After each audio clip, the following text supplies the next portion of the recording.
June 14th, 2009. VGN Radio presents Midwest Wasteland with your host, Kevin Baird. Ryan Baird. And there's no Larry tonight. Tonight's topic, stories on the job. So we don't have Larry tonight. He supposedly has work he has to do, and I don't know if that's true or not, because there's also the NBA Final and the Indians game, although I don't really think he'd stop doing either show for the Indians, but I'm suspicious of the NBA. I'm suspicious of the NBA Final. Probably has money on it. So that's his work. Yeah, that's his job. Basically, there is no NBA here in Cleveland now.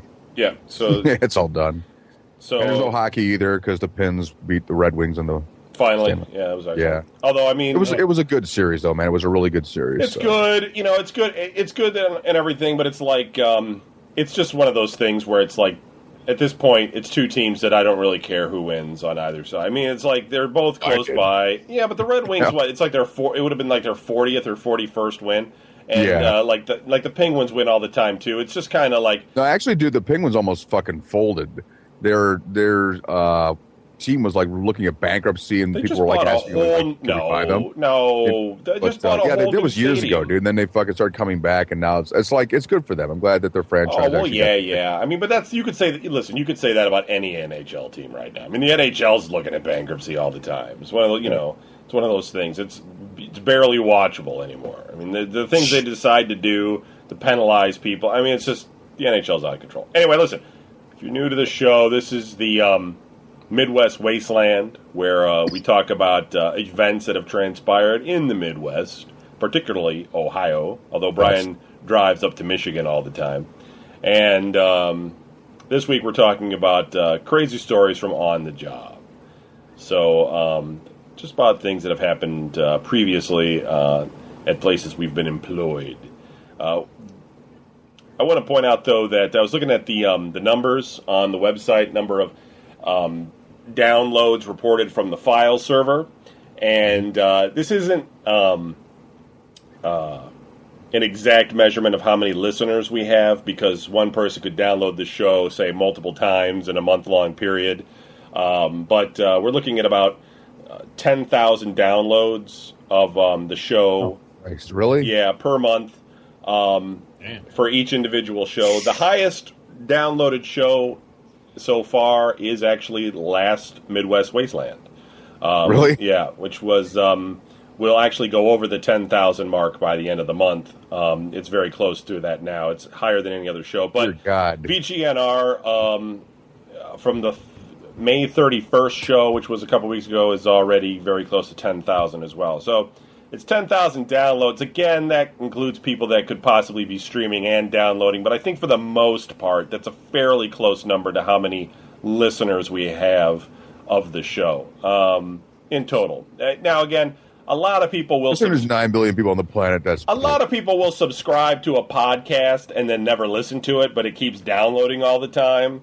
I mean, I'm a realist. I know what all this means. I'm not going to throw around a bunch of numbers and pretend like they're all like, that's like, there's 10,000 people rubbing their hands eagerly to get this show every fucking week. Well, there goes your chance at CEO. Come on. But, no, but I mean, listen, that number is much better than where I thought it was. The reason I looked at it is because the server keeps barfing earlier and earlier every week. And, it's the 10th now, and it resets. The bandwidth allotment for the month is 500 gigabytes. And it resets at the end, or on the 25th of the month. And so it's already saying I only got 40 gig left, which is like right now, what's the 10th or something? So I don't even know what the date is. No, it's 14th, duh. So like 10 days or so away from it resetting. And if I take this show and I post it, we'll be out of space before it, and the server just goes down. It just is off until it, until the billing cycle starts. Now, I can pay for more bandwidth, but it's like an extra $20 a month, and I don't really want to do it. Now, I did get a nice guy write in and offer up the extra space that he has on his server as sort of a mirror. First of all, I don't really know of any way that you can do a mirror with a podcast. It's kind of like it's part of the RSS, and it's a direct, probably like commercials and it's showing the penis pump. Right, it's a direct link to the file on the server, so I don't really have a way of saying it's on your server too. And the other problem is the reason, a lot of people will from time to time say, oh, well, I've got, huge number, unlimited, on my web server. Why don't you just go with this plan? It's only $20 a month or whatever for unlimited. The thing is that a lot of these shared plans, especially on these Linux servers, actually have a simultaneous download cap, which means that only 20 people can download the file simultaneously. And when you're dealing with a podcast, that's a problem, because the minute I flip this show on, you could have 500 people downloading the show at once. And this was a big problem when Apple first turned on all the iTunes and put on the the podcasts on the iTunes, because a lot of people's servers who were on these cheapo things, including ours, were completely getting broken links and disconnected, and people were complaining about the slow downloads and not being able to get the show. And the one thing I can say right now is that outside of the fact that I sometimes F up the RSS, the servers are very reliable. What I pay for right now, you get the show, it downloads very quickly, and everybody gets it. And so I'm not about to move the thing over to some experimental server to find out that it's just going to barf, or the guy that's hosting it in his basement's going to be like, what the fuck is taking all the bandwidth up on my T1, And he's going to look at it and see that, this freaking podcast is draining his speed forever. So I will eventually probably spend the money to upgrade the thing, but I'm just a little bit leery. I think it's like a fluke right now. I can't believe we actually have 10,000 people, listening to this shit. So, I'm going to kind of wait it out for a couple more months and see how it goes. But if the numbers keep creeping up, I'll end up paying for it, I guess. Just more money out of my pocket. I don't want to deal with it. So, let's see. Brian, what was Brian? People listen to this shit. Yeah, what was your first job, man? Besides the paper route? Yeah, well, let's not talk about the paper routes. God. No, I really thought we were going to go through that. I'm like, no, please. The paper routes are just a painful experience in my life. Yes. I don't want to talk about them. It is, dude. It's like fucking having a flash. It's like having a non-flashback. It's so bad. I've done it a couple times. I used to have nightmares where I would just wake up. I'm like years, 10, 20 years later after doing that fucking thing. I would I'd have dreams where I'm supposed to be delivering the paper, but I know in the dream that it's years later, so I don't know where the houses are yet. I'm still like a little boy. All right, I guess so I'm supposed to know where everything is, and it's just I'm fucking lost. And look, here's the thing: if you've never had a paper route, or if you had a paper route, let me just explain something to you. Okay, we had a paper route. It was in the afternoon. First of all, it was an afternoon paper, and it was daily. Except on Sundays, it was a morning paper, and you had to get up at 6 a.m. So everybody got their freaking paper on time, and so we could get to church. That's another story. So the thing is about a paper route is that if you imagine it in your head right now, you're thinking of some kid on a bike, riding the bike, throwing the paper in the yard, and pedaling down the street. First of all, you've got to go in any kind of weather. Any weather. It can be a goddamn typhoon outside with crazy water waves coming over houses and shit. You're going out. No one's driving you. We wanted to get out, though. No one's driving you.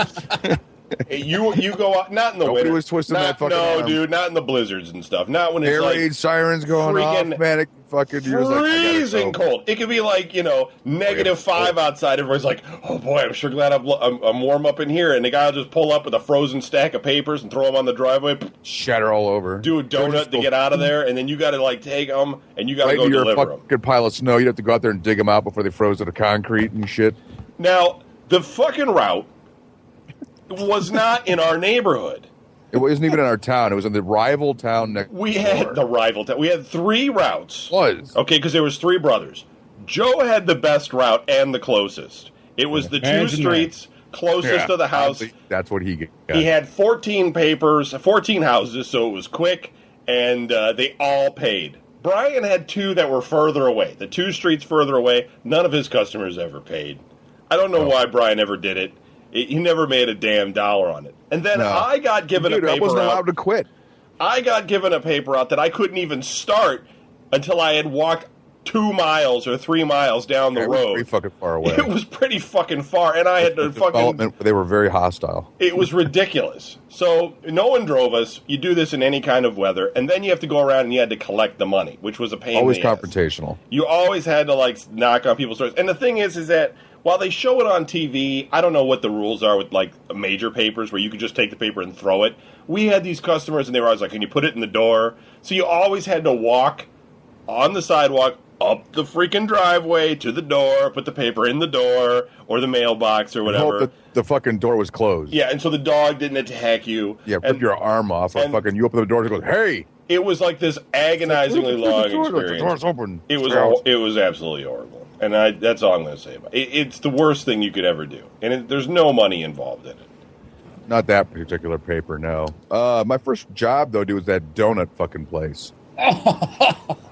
Worked at that fucking... That's funny, because that's my first job was. Yeah, it was like that Mr. Donut or some fucking thing like that.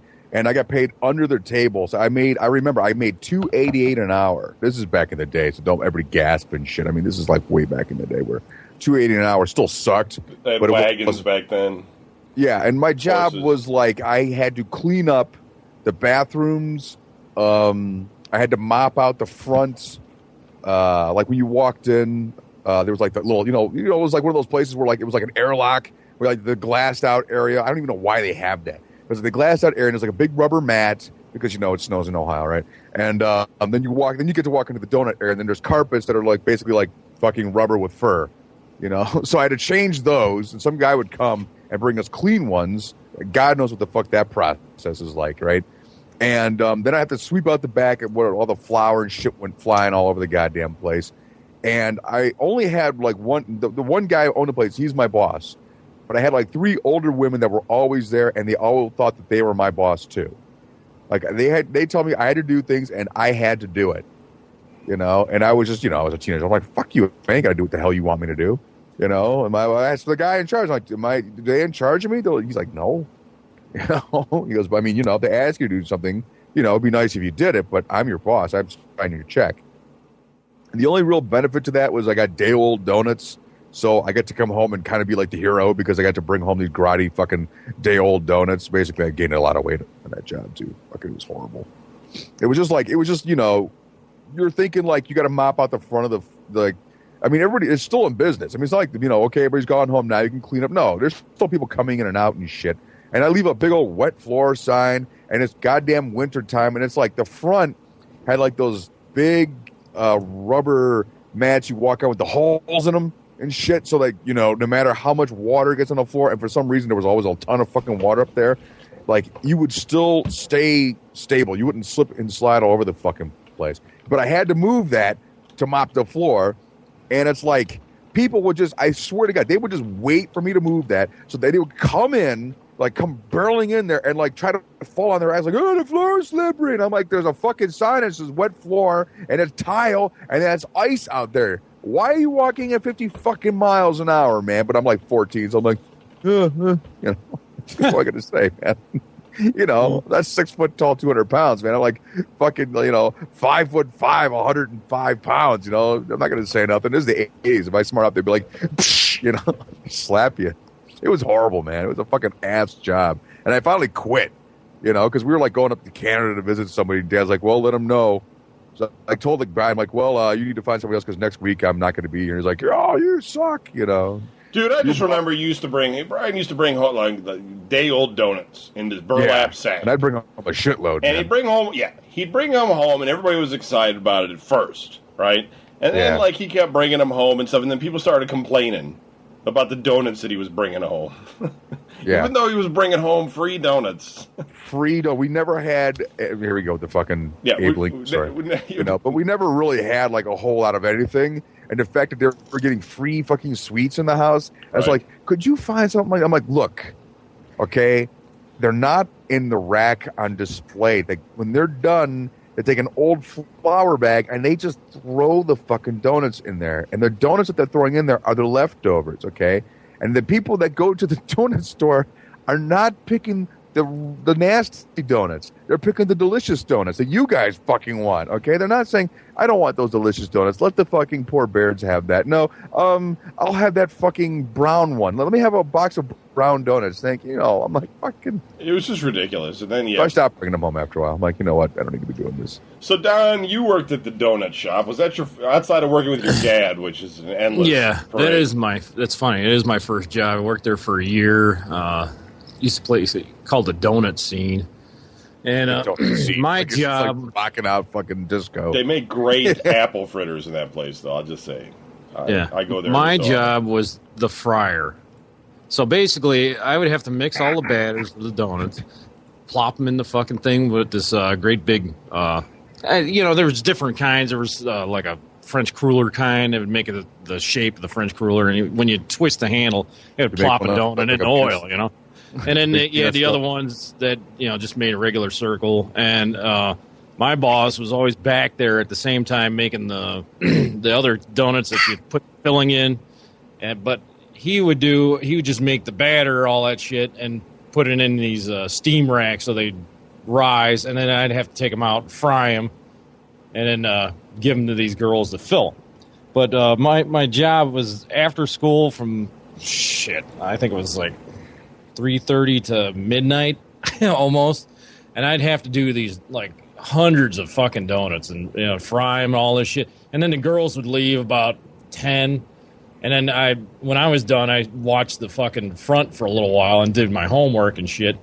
And all the shit the girls didn't fucking do, which is every day, because there was like orders for all these fucking stores and shit. And you get right around 11 o'clock when all the fucking weirdos started showing up. It was just amazing. I'd have this guy looked like he was right from the Third Reich, he's like come in and he's like speaking all German and said, "I'll have a double clam." I'm like, what? He's like, "I want coffee." I'm like, all right, coffee. All right. And we had to put the shit in there. I hated it. I'm like, I couldn't stand it. He's like, "I want sugar and double cream." I'm like, what the fuck is double cream? He's like, he gets mad and he gets behind the counter and he points at it. He's like, cream. I'm like, oh, all right, whatever. So I got used to it. After a while, you get used to everybody's freaking orders and shit. And you just fucking have it ready for them by the time they come in there. And they love me there, but I couldn't stand it. Oh, people are just crazy. And the boss was all right. There was one good boss, and there were brothers that owned the place, and then there was one that was just a complete asshole. "Hey, you didn't get it all done. Hey. And he'd be in there with you the whole time. You're like, dude, Jesus Christ, go away. And he didn't shut up. He never shut the fuck up. I just wanted to stab him with something, So, between all that crap, and you had to, when you were frying, you had to have these huge fucking, like, squares of fat. I don't know what the fuck they are. They're like big white brick. And I swear, they're a foot square, and they were heavy as shit, and you had to put them in the fryer. So you had to slowly go in there, and chunks of it break off while you're trying to hold it above the fryer. That's still 400 fucking degrees. So one day, a fucking chunk came off, and it slid off, and it just totally doused me with fucking 400-degree fucking shit. And my arms were all fucking blistered and stuff. And he wouldn't let me go. The motherfucker would not let me go home. He's like, "Really? Just pour it under the cold water over there." You see the fucking blisters just coming up out of nowhere, just fucking 10 minutes later. But no, I had to sit there and finish and shit. So after a year of this crap, never getting a raise, I made four an hour. Which I guess ain't too bad. Compared to what I was making, dude, I was like a goddamn fortune. Well, how many years? This is like 89. I don't know when 280 something sucks ass. I think I was there still. So anyway, a whole year I never got a raise. I did everybody's fucking job and I practically ran the place besides, some of this shit. And one day a friend of mine got in this fucking car accident and died the day before. And I'm sitting there working at this sweatshop and I'm thinking about it. I'm like, damn, this fucking sucks, Thinking about it, I'm like, you know what? Fuck this. I ain't doing this no more. And I'm like, I told the guy, I go, "Listen, I've been here a year, never got a raise, got treated like shit. I got to go. That's it. You're going to have to find somebody else, So he goes, "All right, whatever, I can't believe you're doing it, but, So a week later comes by and I give him a call. "Can I get my last check?" He goes, "Yeah, it's here." I come up there, it's in a fucking ball. Because he crumpled it up and he threw it at me. I go, "You're a class act, asshole." And I walked out. That was the end of it. But that's it. Dude, it was good shit. That's fucking. Yeah. Well, I used to call down when he was at work all the time. That was one thing. He was working at night. You could call there and he just talked to you, always frying shit. So, place was, I don't know. I remember that job. He always used to smell like a fucking donut, though. So it was good that he got rid of it. He get hungry when he's around. My first job was bagging groceries. at the Carl's grocery store, which I came back from California, and my dad was basically completely broke. And when I was living with him before, I We're still completely broke. we had this deal where I would wash the dishes every day for a week, and then at the end of the week he would give me $3. And right, but that was the only money that I would ever have. I mean, this is the thing you have to understand. There was no relatives in our life that you could go, Grandpa, can I have some money? There was nobody sending us a check. There was nothing. There was no child support. There was nothing. You couldn't go to the old man and be like, can I have $10, Dad? I need to go. Listen, no. And he'd get mad. He'd be mad if you were to ask him. He'd take your head clean off. It was not a funny thing. And so that $3 was it. But it obviously just wasn't enough. I mean, when I came back from California, I was like, 15 or whatever, and I was like, well, I got to get a job. So I just applied for a bagging groceries at the grocery store. I didn't really think I'd get it, but they hired me, and $3.33 an hour, and I had to join the union, so I had to pay union dues. I had some kind of bullshit medical benefit that was useless at the time. It was like, dental or something, but I didn't need it, so I was on my dad's plan. And, the job wasn't horrible. It kicks your back, your back out because you're just, I don't know. When you first start doing it, you're just like lifting stuff and putting it into a bag for hours and hours and shit. But you get used to it after a while and pushing grocery carts in the snow and stuff. It wasn't a bad job. You get to work with your friends. I had a whole bunch of people that got jobs there after a while. But you never really make any money at it. And, yeah, I don't know. It was cool, though, because I got paid weekly, and I was like a $70 check. But it was cool because it was all mine. It was like $70. Well, all right. At first, it wasn't mine. At first, I didn't get a check because I didn't have a Social Security card.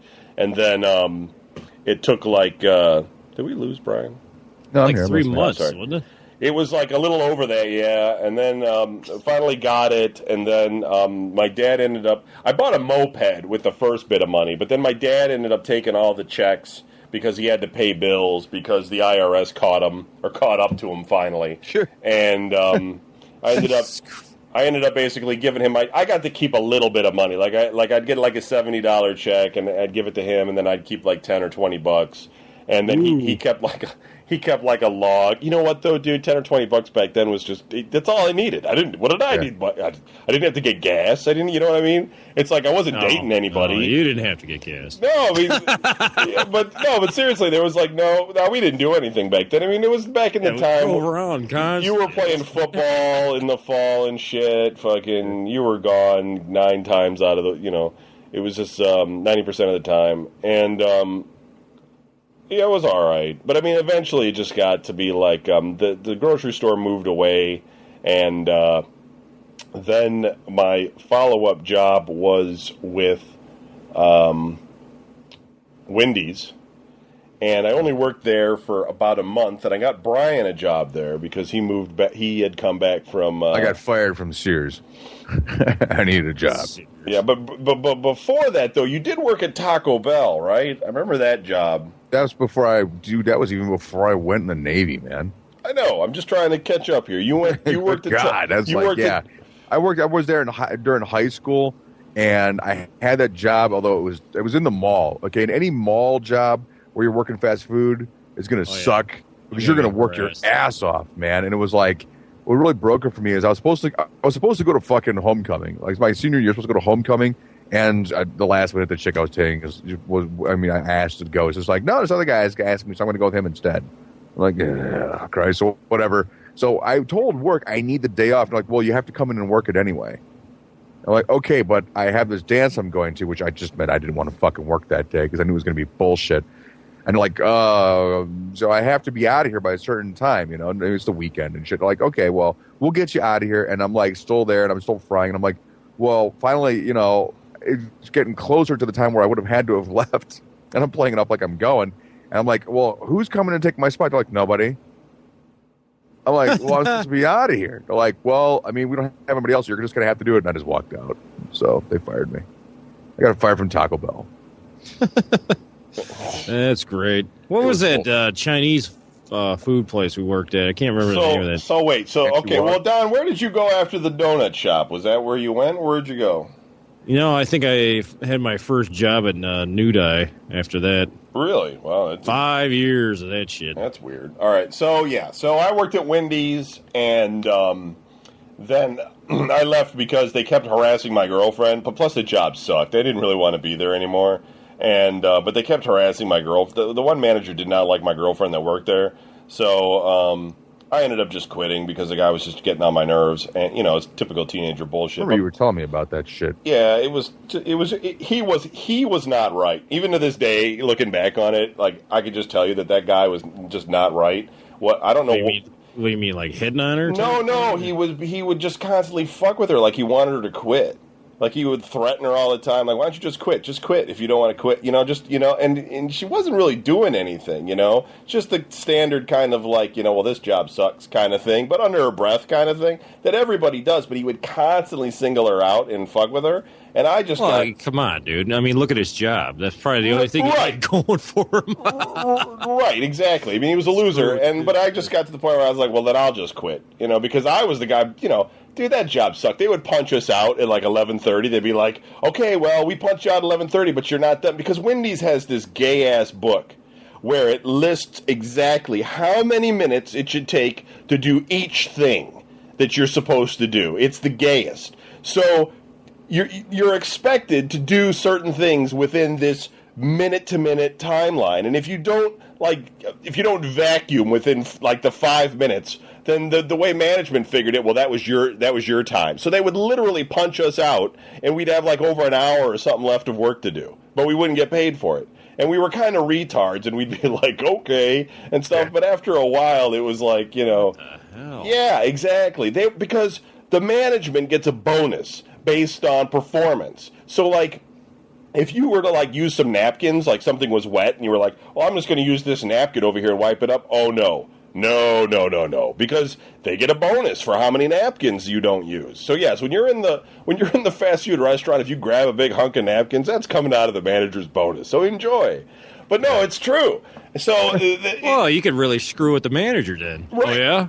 Well, yeah. Look at this big pile of fucking napkins I got in my hand. Exactly. It's total crap. So Brian ended up working there for a little while, and he stayed there for a little while after me. That was like a really weird time in my life because I was sort of like everybody that I had been friends with in high school that I had been hanging out with up to that point, I no longer was hanging out with anymore because I was kind of like, look, I need to really fucking wire my head, my ass together. But it was like before I started working at Hills, which is really when shit started taking off for me. Well, hold on. So I'm going to get there. So Don Anderson was the guy who actually got me the job there. He worked at like as a cashier, and it was the weakest job because normally the girls get the job, but for some reason Anderson got it. And did Burnett work there too? I think Burnett worked there for a little while. Colleen Hopp, Ted Baskind, Adam, who was in Don Anderson's band, worked there. Not that anybody knows any of these people. A whole bunch of people did. Yeah, Burnett worked there. I get them sometimes confused because Vinoy didn't work there. We had another Wendy's in the mall, and some of our friends worked at that one too, and it's kind of hard to differentiate which one was at which. Anyway, it's not important. So it was okay. It was pretty cool for a little bit, but it was a bullshit job. So I quit. And I had to get another job right away because I was in the occupational course or something, and I wasn't allowed to quit. So I got a job working at Manchu Walk. There it is. Which was awesome. And maybe for you. And no, it was a good job, though. And Brian went over to a department store that they had just built called Hills. And Brian, why don't you tell us a little bit about Hills?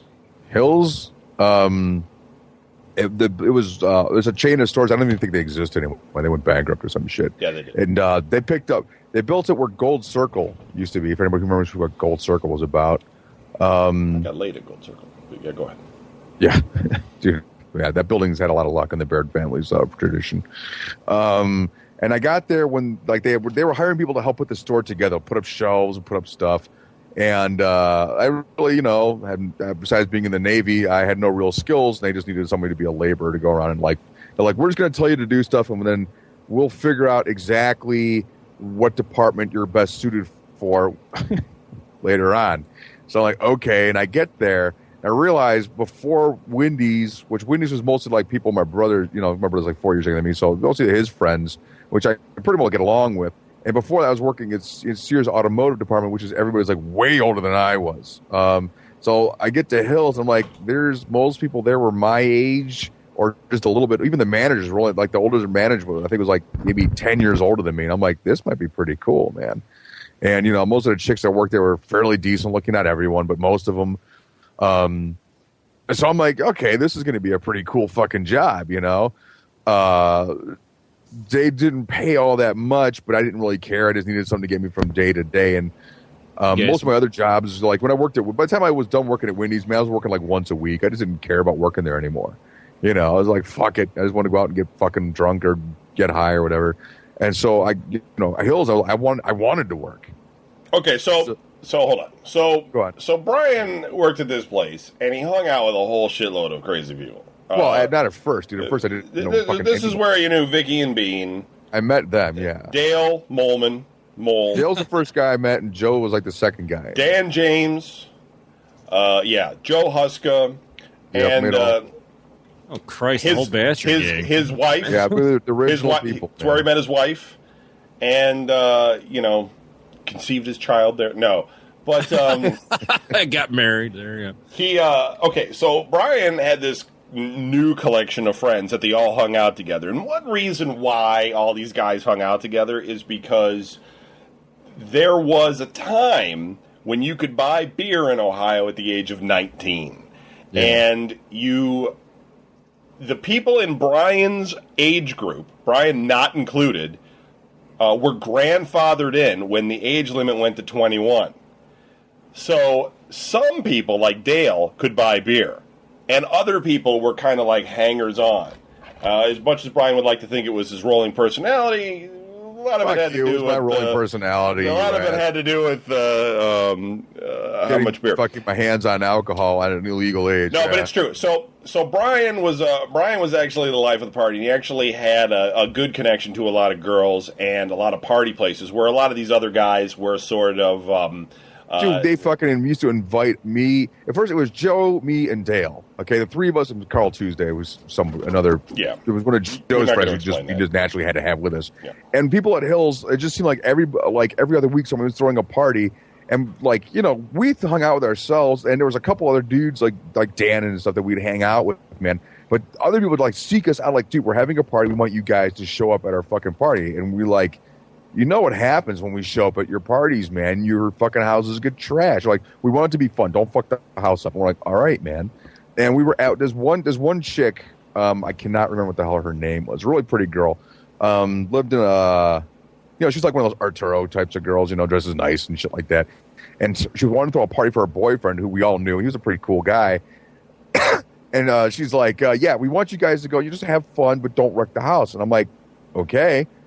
Needless to say, we showed up. We wrecked the fucking house. Fucking Dale got into a fist fight with this other guy. They're like rolling around on the floor because the guy wanted him to do a shot, and Dale's like, "No, man, I don't do a fucking shot." I remember that. Yeah, right. Yeah. And he's like, "You're gonna do a fucking shot." He's like, "Fuck you, man!" Also, they're tearing the place apart.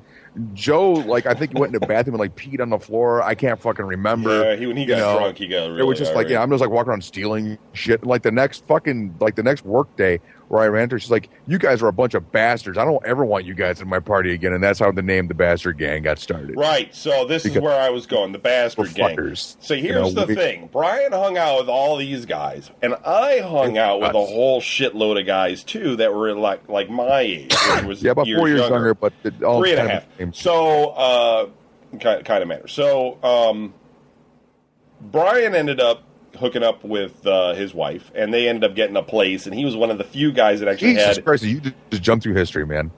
Not really. That was the second year I was working there. Well, yeah, but what else is there to say? You worked at Hills, you partied, and you banged chicks. I mean, you could tell stories about it, but hold on. You got a lot of free shit, too. So, yeah, he stole a lot of shit. So... Yes, I did. Quiet. So, anyway... So Brian had a place, and my point is that we all used to collect there, and that's where people used to call the group the Bastard Gang. That place was fucking awesome, man. Because they'd be like, because I first worked in toys, which was a fucking mistake because I was walking around with an inverted cross hanging from my ear, a nice white button-down shirt, Hills vest, satanic cross. And we were like, "Can I help you? You're looking for toys? Are you insane?" So I ended up working in the maintenance department, which means cleaning up vomit and stuff like that, and cleaning up shit. It was which amazing. Was far better because they're like. You'd hear the cashiers like, "Where are the guys getting the carts?" And they look out there, and there's Dan and me playing frisbee in the parking lot. It was like a situation where you would be amazed that these guys wouldn't get fired. I mean, I was surprised we had a job at all. It was really like the kind, like if you imagine a place that would hire anyone, that was it, and because they just took whoever they could get, and so, Brian. Well, they didn't want to work there. Right, Brian worked there for a while, and they were fucking like. I called up this one time. I'll never forget. Uska's like, "Yeah, man, we looked for you at work, and you weren't there. And we drive by Jamestown where we were living in apartments, and we go past the pool, and there you are floating around in the pool. Like, hey, we thought you're sick. And you're like, you're talking about me, and I'm like, dude, come on, man. Look how nice it is out today. I can't work in this shit." So I get dressed, right? And I climb in the back of the car, and those assholes took me to my fucking job, and they're all yelling, "Hey, Brian's in the back here. He's not sick. Look at him. Look, he's right here." Like, fucking assholes. I fucking completely curled up in a ball. And you still didn't get fired. Bottom of the car trying to hide. Like, you fuckers. Tell us about that time you were taking CDs to steal and some woman called you out on it. Remember that? Yeah, I was taking CDs from the store. I was stealing them to sell it because I used to because I made money, but I would fuck my money away because I'm bad with cash back in the day. And so there was a place around the corner that would buy CDs no matter what, which I think they, raise their eyebrows when they're looking at like 7 of the same kinds of CDs in the plastic and the price tag. You're still, I don't know, but they didn't care. They just took it. And I was like, just had a trash bag. I lost my mind, man. I had a trash bag. And I'm like, fucking taking CDs and toss them in a trash bag. And the chick's like, "Do you always take or steal things from places you work?" I didn't know this. Later on, I found out that she actually worked for the guy who was in charge of security, like the main security guy. Oh, yeah. But she completely blew her load because she's like accusing me of stealing right there. And it's like, I totally turned. I was just like, "I work here." She goes, "Yeah, but you're stealing." And I'm like, "No, I don't have giant hands. I'm putting it in the bag to take over to our layaway department."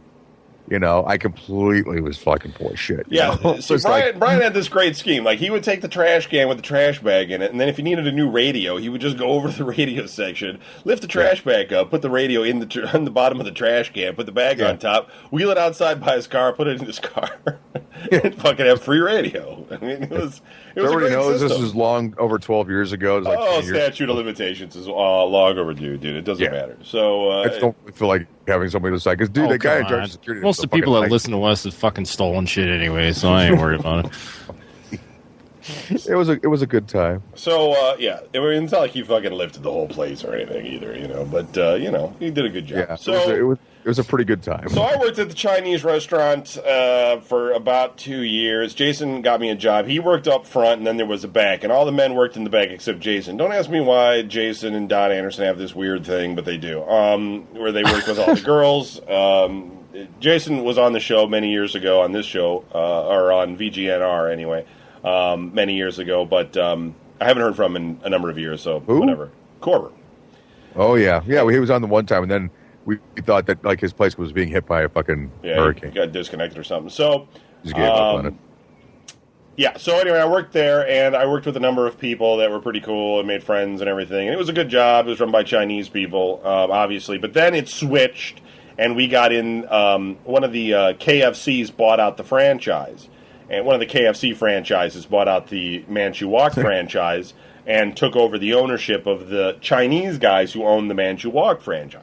Right. So they ended up hiring a white dude who came in who used to run a ice cream truck. And he was a character that he did things really weird. His name was... Actually, I'm not going to say his name just for the hell of it. And he ended up stealing money from the place, and the district manager came in and one day, like, we come into work and stuff, and we're like, well, where's the boss? You know, it's like, he fired. And we're like, oh, well, why?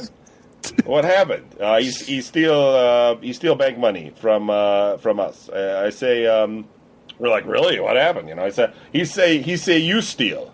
He said I stole it. I was like, me? And he's like, yeah, but he goes, if you steal, everybody know you have, because, you know, kid one day no have money, next day, you know, money everywhere, you know. So we know, you know, take money. But I go to house and I look in car, he has money in car. I'm like, I guess what he did, one of the girls that translated his bullshit to me, was that he had taken the grease racks home for some reason, because he was going to clean them, and he had shoved the money bag in between the grease racks. And then he was like, oh, well, I forgot. And they said, no, you know, you're out of here and stuff. And I guess he actually drove all the way out to the corporate headquarters, which was out in Florida or something, to try to argue to get his job back. It didn't go over so well. So he lost his job. And then we ended up, me and this John Matoya guy got fired, basically. Although I never really got fired. Basically got taken off the schedule, because I've never actually been fired from a job. It was sort of twofold. First, they gave the management position to this Chinese woman who worked there that couldn't speak a lick of English, and she could barely understand what we were saying. And then they ended up hiring a bunch of Guatemalans, which, nothing wrong with Guatemalans, but it was like 5 of them, and you kind of wonder, these guys really, I mean, they're in Cleveland. You guys really here legally? I don't know. But, sure. You know, okay, whatever. So they probably worked cheap, and they worked hard, and they just spoke, whatever, is it Spanish or Portuguese? I don't know, whatever it is to each other. And anyway, me and this John Matoya guy, John was a really funny dude. He was dating this girl who was half Italian, half Chinese. Her mother was friends with the boss. And he was telling me this story about how they were having... I don't want to get into the details of the story in case anybody is still alive that's listening, which they probably are. But how they were having sex and stuff like that. Well, anyway, she ended up overhearing it and ended up just taking us off the schedule because we were being, we were being men. We were being gross. So I ended up leaving that job. And this was still while I was in high school.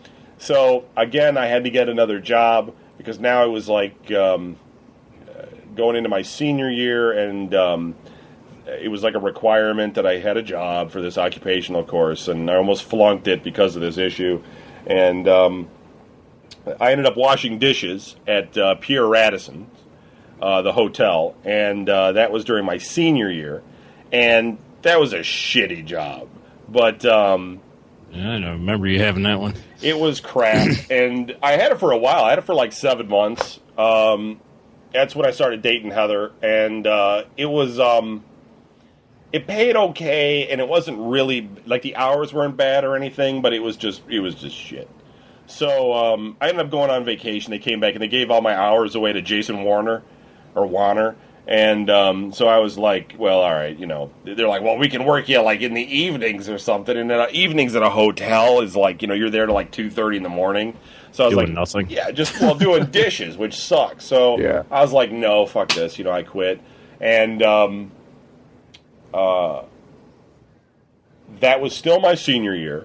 And I ended up going to Midwest Publishing, where I did telemarketing with Burnett.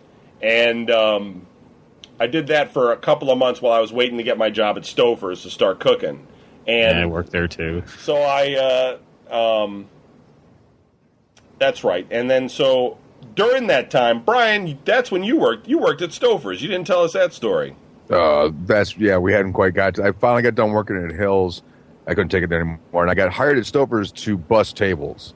And they had like 2 restaurants in the same hotel, almost the prim and proper one, and there was a place called Shuckers, which was supposed to be like that was like. Well, the there was actually three. Let's explain this. Just okay, yeah, there was like the super nice Stouffer's, which is now the Renaissance downtown in Cleveland, is the biggest hotel in Cleveland. It's and also one of the fanciest. We do have a Ritz downtown, but it doesn't have a lot of rooms. A Ritz-Carlton is called, and then there's a lot of other hotels that are around the area, like a Marriott and things like that. But as far as like if you're a celebrity or you're a big wig or whatever the hell it is that you are, if you're going to stay someplace, you would stay at Stouffer's at the time. Stouffer's ended up selling they sold all of their non-food related institutions because they wanted to go food only, and so they eventually changed it to the Radisson Renaissance. Radisson owns the Renaissance hotels. But anyway, when we worked there, it was Stouffer's Hotels, and it was nice inside, and there was 3 restaurants inside, not including room service. It was the Brasserie,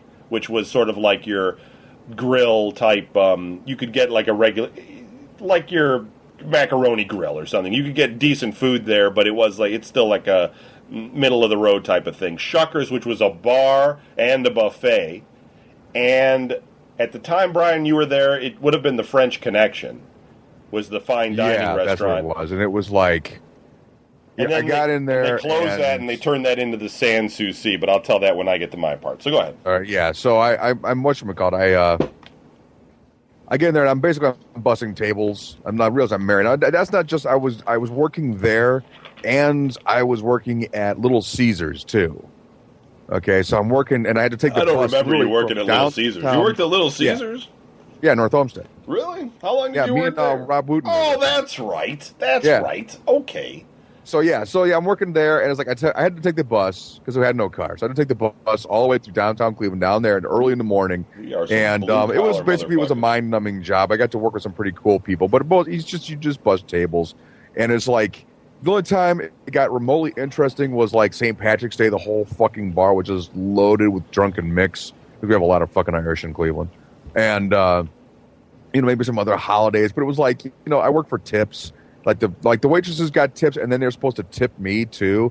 Now, when I worked in Los Angeles after I got out of the Navy originally, I was bussing rooms. Okay, room service. Like somebody had to go up there and clean up all this shit. Basically, I've had a lot of fucking mind-numbing jobs, and but that was like that's room service waiters. Okay, so there would be like 5 or 6 waiters, and they would tip good. So I'm being white boy being tipped by the Mexican fucking waiters, right? So it was pretty cool. I made out all right. I'd come home and just like take the cash I'd make at the end, they just sock it away. These chicks, man, it was like squeezing blood out of a rock. Okay, and of course I was married to a chick that wanted to count every fucking penny. She's like, okay, you're going to give me your paycheck and you're going to give me your tips. I'm like, okay, I'm going to give you my paycheck. You're not touching my fucking tips. All right. So we went round and round about that, but she never got the tip. I'm like, that's mine. Okay, I'm working fucking 2 jobs. You get fucking the paychecks. You do not get the tips. You can see like how things were going to go bad right from the start in this. Oh, dude, that's not. We're not even touching drunken marriages yet. Okay, we'll get to that some other episode. Drunken marriages. All right. So then I would have to take the bus from downtown, and I only worked at Little Caesars like 3 or 4 days a fucking week, but it was always on the weekend because that's when they got crazy busy. So, like.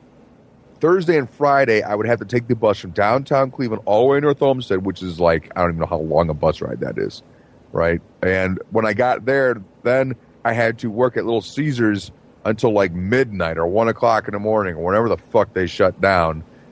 And then I got to go home. So it was like completely murderous, man. I worked at Stouffer's, I think it was maybe a full year I worked there. Maybe 2, but that's at a guess. I think it was just 1 year.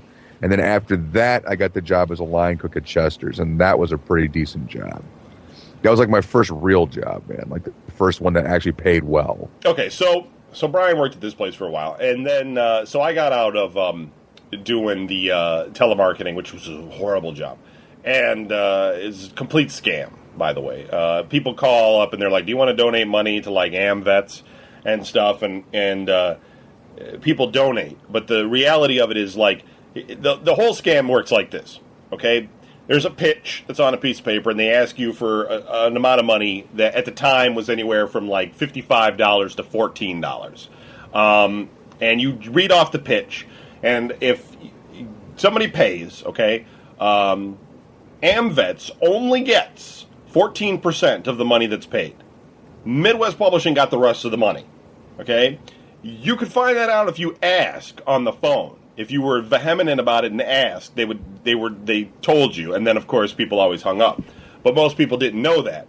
Now what happens though is when you pay for doing the donation, they would send you a magazine. It was like the AmVets magazine that they themselves created. And we worked in the evening. We would call people in the evening and harass them, in the evening. And then during the day, there were professional sales guys who would call around and call businesses and ask them if they wanted to advertise in this magazine that these people were getting for free, essentially from their donation. And then they would sell the advertising for big bucks, and then they would make their commission off of that. And AmVets wouldn't get, I don't think they got anything from that. I'm not sure. I never really, not like anybody was going to offer up that piece of information.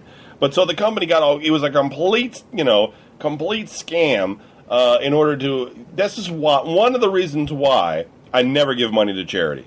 The only charities I give money to is the Salvation Army, because I've literally seen them feed homeless people in the streets of Cleveland. And once in a blue moon, I'll give money to the Red Cross. Although after that whole crazy thing that they did. But they do actually, you do see the Red Cross doing stuff for people.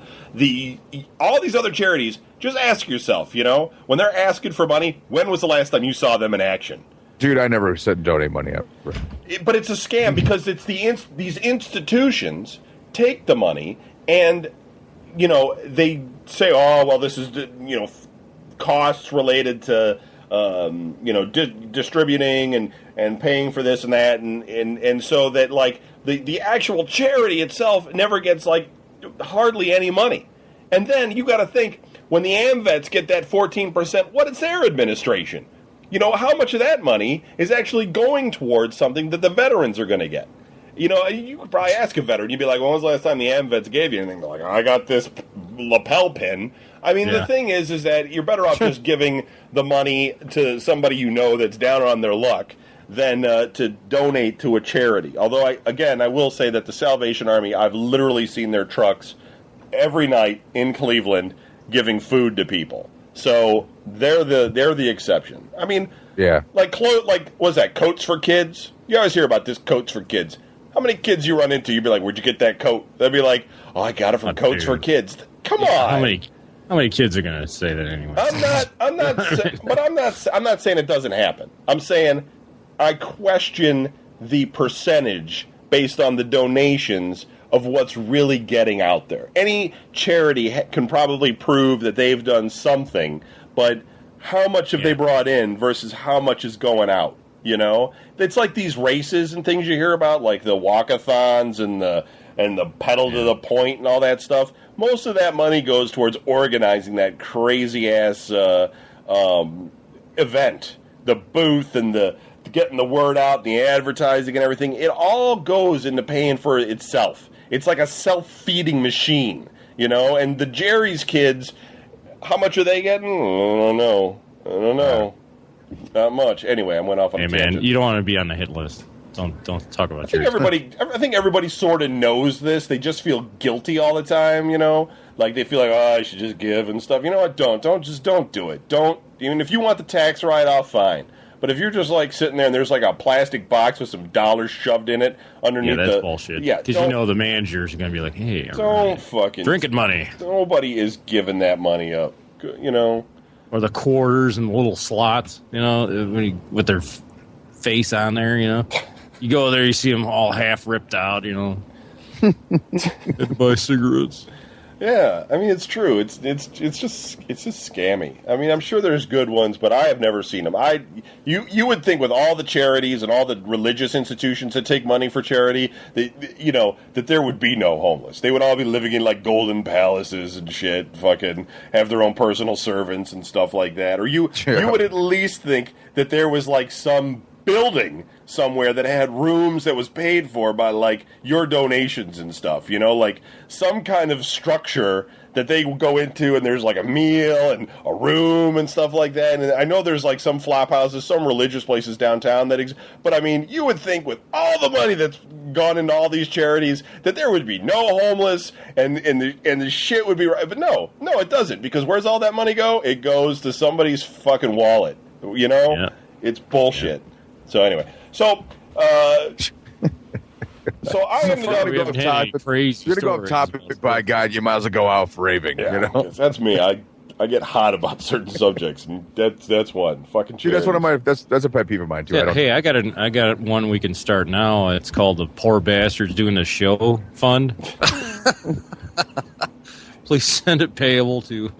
like United Way. United Way. There's another one. Okay, United Way is an institution, right, that takes the money to pay for United Way, and what does United Way do with the money? They distribute what's left to the other charities, so that their institutions end up spending the money. United Way is just like, when was the last time United Way did anything? They don't, because they're like, well, we distribute the money to the other bullshit fucking charities, right? Yeah, the offshore. The other charities. Right. So their whole I'm going to start a charity where my charity gives the money to United Way. I'll be the third guy. I'll be like, well, any money you give me goes to United Way, but first I got to pay for myself. It's like a bunch of coke dealers. I gotta cut it down a little bit before you get it. It's like a Ponzi scheme. It's just scammy. It's just, I mean, I'm sure there's something they can show me, some video of them fucking protecting like a bear somewhere. You know, oh look, we saved the bear. You know, but I don't. They've always got the big thing like, you donated this much money, this much more, and we reach our goal. Oh, that's how they get you. That's how they get you into your institution. Like, they're like, everybody needs to donate. You know, like, you got to sign the card and stuff, put your name in there, and then the it's such bullshit, because you fucking pay, you put your money in, right, and then you watch the fucking owner of the company you work for fucking get handed it like a plaque. They're like, well, thanks, you guys did a great job this year. That guy gets all the praise. Fucking, you know, they all feel good. The management all gets probably some kind of fucking jerk-off bonus and shit. Meanwhile, you're the one that paid for it.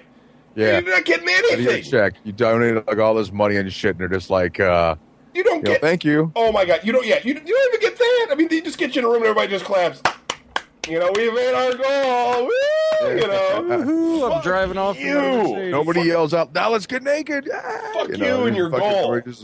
Fucking. Fuck. You know. Fuck. What do we donate to next? What else? How else can we help the world? It's just bullshit. You know, that's why it was great when the Red Cross got called out. You know, they got that fucking thing, and everybody donated. People were like, well, why aren't you distributing the money? Oh, well, we hold on to the money, you know. People are like, no, you don't. You know? I mean, but that's true. If everybody, like, actually went up these charities' asses with a microscope and saw what was really going on with their money, this shit would stop. But it doesn't, because everybody just, you know, they don't want to take the bread away from the toddler and shit, you know? I mean, it's like, it's all bullshit. It's just like you said, man, they called them out. It's like, they said, we're not giving all the money to the survivors. And that's when, like, all the actors and, you know, that were there, you know, and they had that big call, and you could talk to these actors donate money. They're like, wait a minute, what? You know, it was like, Clint Eastwood and Kurt Russell. Yeah. They all called. They're like, wait a minute, man. We didn't just sit there and put our face on this so you guys could fucking rip these people off. Listen, I know there's going to be some people that work for charities and they're going to write in and be angry. Look, I'm not saying that nothing gets done. Some stuff gets done. It has to. Nobody in their right mind can run a charity and just pocket it all and be like, well, I mean, somebody will, but they'll get busted. Payable to P.O. Box. The point is that there is a huge percentage of your dollar that's going towards BS before it actually gets to help someone. And that you would be better off directly giving that money to... I mean, obviously you don't give the money to somebody who's on drugs. Yes, a drug program is going to help somebody. Okay, then your dollar, you're like, well, I'd rather give it to you. That's not. He's going to go get high on it. I know. Okay, but if, like, the starving people thing, you would be better off giving the starving guy fucking a sandwich than you would be to give your dollar to somebody, because that dollar is going to be a dime when it gets to them, and it's going to be in the form of like a roll or something that they got from a hotel that was thrown in the dumpster. I really think that charities are scams. That's it. All right. Back to the jobs, man. So I worked at Stouffer's for about 2.5 years. Back to the comedy. And I started off as pastry. The thing was, okay, when you cook, when you want to become a cook, basically these days you go to culinary school. And culinary school existed then and it exists now. But if you're lucky or you know someone, you can get an apprenticeship. An apprenticeship means that you find a big chef that will pay you, not much, but will pay you to learn from him. Made better sense to me to get an apprenticeship than it did to go to culinary school where you pay out a ton of money and then you still got to get a job and pay that money back. Right. Where if you could work and do the same thing, as long as you have a good chef, you can do it. And originally I was going to go to Florida and work at Stouffer's in Florida because they had an apprenticeship training program, but ultimately it was just financially impossible for me to just pack up and go to Florida and try to make it on my own. So I ended up convincing the executive chef of Stouffer's at the time to let me apprentice with the executive chef in Cleveland, who was Turkish. And they both agreed, and I came in and I started working at this place. So I kind of had a weird sort of relationship with the culinary staff because I couldn't really get fired. Not that I would ever do anything. I mean, obviously, if I didn't come into work, I'd get fired. And the executive chef was really strict, and I was always a good employee. But it wasn't like somebody could look at my performance and say, well, you're not keeping up, so you need to go. It was like if my performance was bad, it was a bad reflection on them because they're supposed to be teaching me. So it was a weird situation.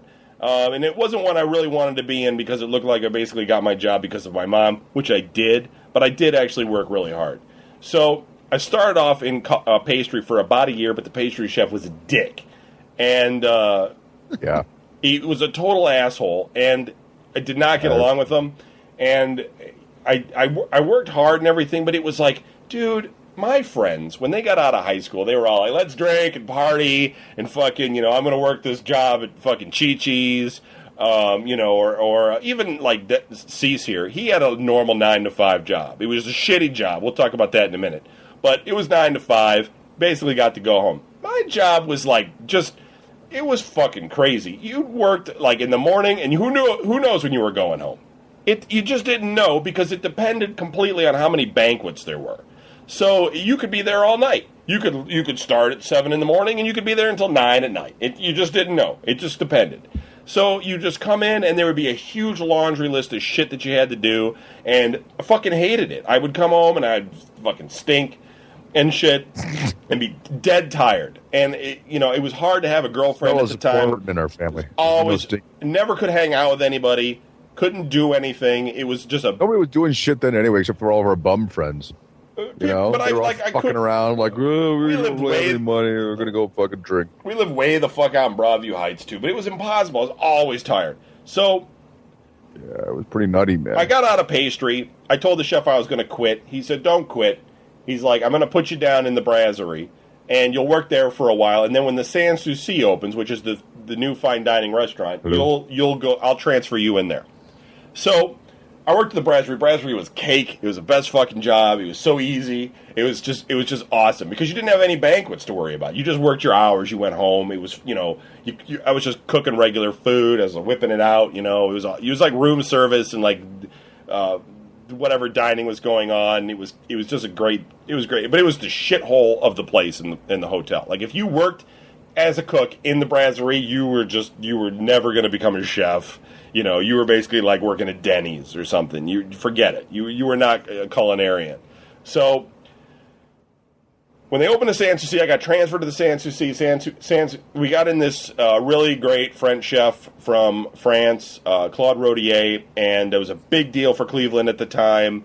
And I was the only person in the entire hotel that got transferred in, which was kind of embarrassing at the time because all the other people were new, and they all were from culinary school. And I was the only person in, and everybody thought that I got it because of my mom.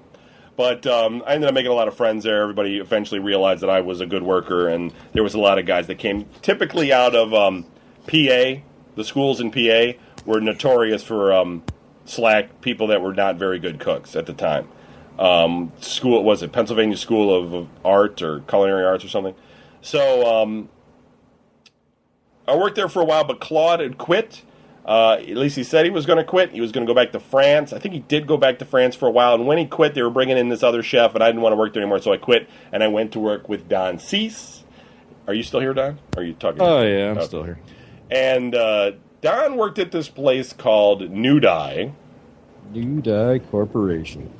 Basically, all it was is car testing equipment from real cheap, like stuff that you just plug in to make sure a light would come on, all the way up to like torque testing meters, and we worked on Mack truck testers. Basically, they would run the engine and change the gears and stuff like that.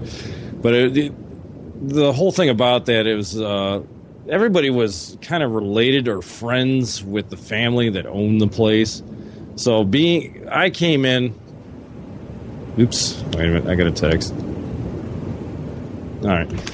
I came in, I went to electronics school at Polaris Career Center, which was half a day during high school. And I went for 2 years there, and I got this job through them. And I came in, and they said, we need a guy that knows how to, test electronic stuff. And basically, I didn't know my ass from a hole in the ground. I just barely did my work there. And but I came in testing stuff, and they show you it's real easy shit. And they had all these college students there, which were friends of the family or actually family members. And they were training me to be a supervisor and being in charge of these kids, basically the same age as me. And they knew they were not going to get fired. No matter what, they weren't going to get fired. And once in a while, they'd sprinkle some temporaries in there, which were some nut jobs. And to balance it out and make it even worse. So I would have to sit there and watch, basically 20 to 30 people, make sure they're wiring the shit right and putting it together right and making sure the numbers and all the stuff is packed right and we're going to have it out on time. And no one wanted to listen to shit. I mean, everybody was like, I'm going to drink tonight, and this is drinking and pizza, blah, blah, blah, ha, ha, ha, throwing shit at each other. And they're like, who the hell are you? You're just, you can't fire me. And oh my God, it was miserable. The boss is like, well, what the hell's going on? Why aren't we getting this shit done? It's all screwed up. I'd have to fix all of their screw ups. I was the only guy testing stuff and fixing stuff for like the first 4 years of there. The last year I was there for 5 years. Last year I had my own office and I did repairs, and it was nicer, but by then I was so burnt out I wanted to kill people. And I had Kevin working there. He saw from the deep inside the lines how boring the job is. I mean, literally, you'd be there working for 8 hours to 10 hours, like soldering a wire into a hole, or pulling this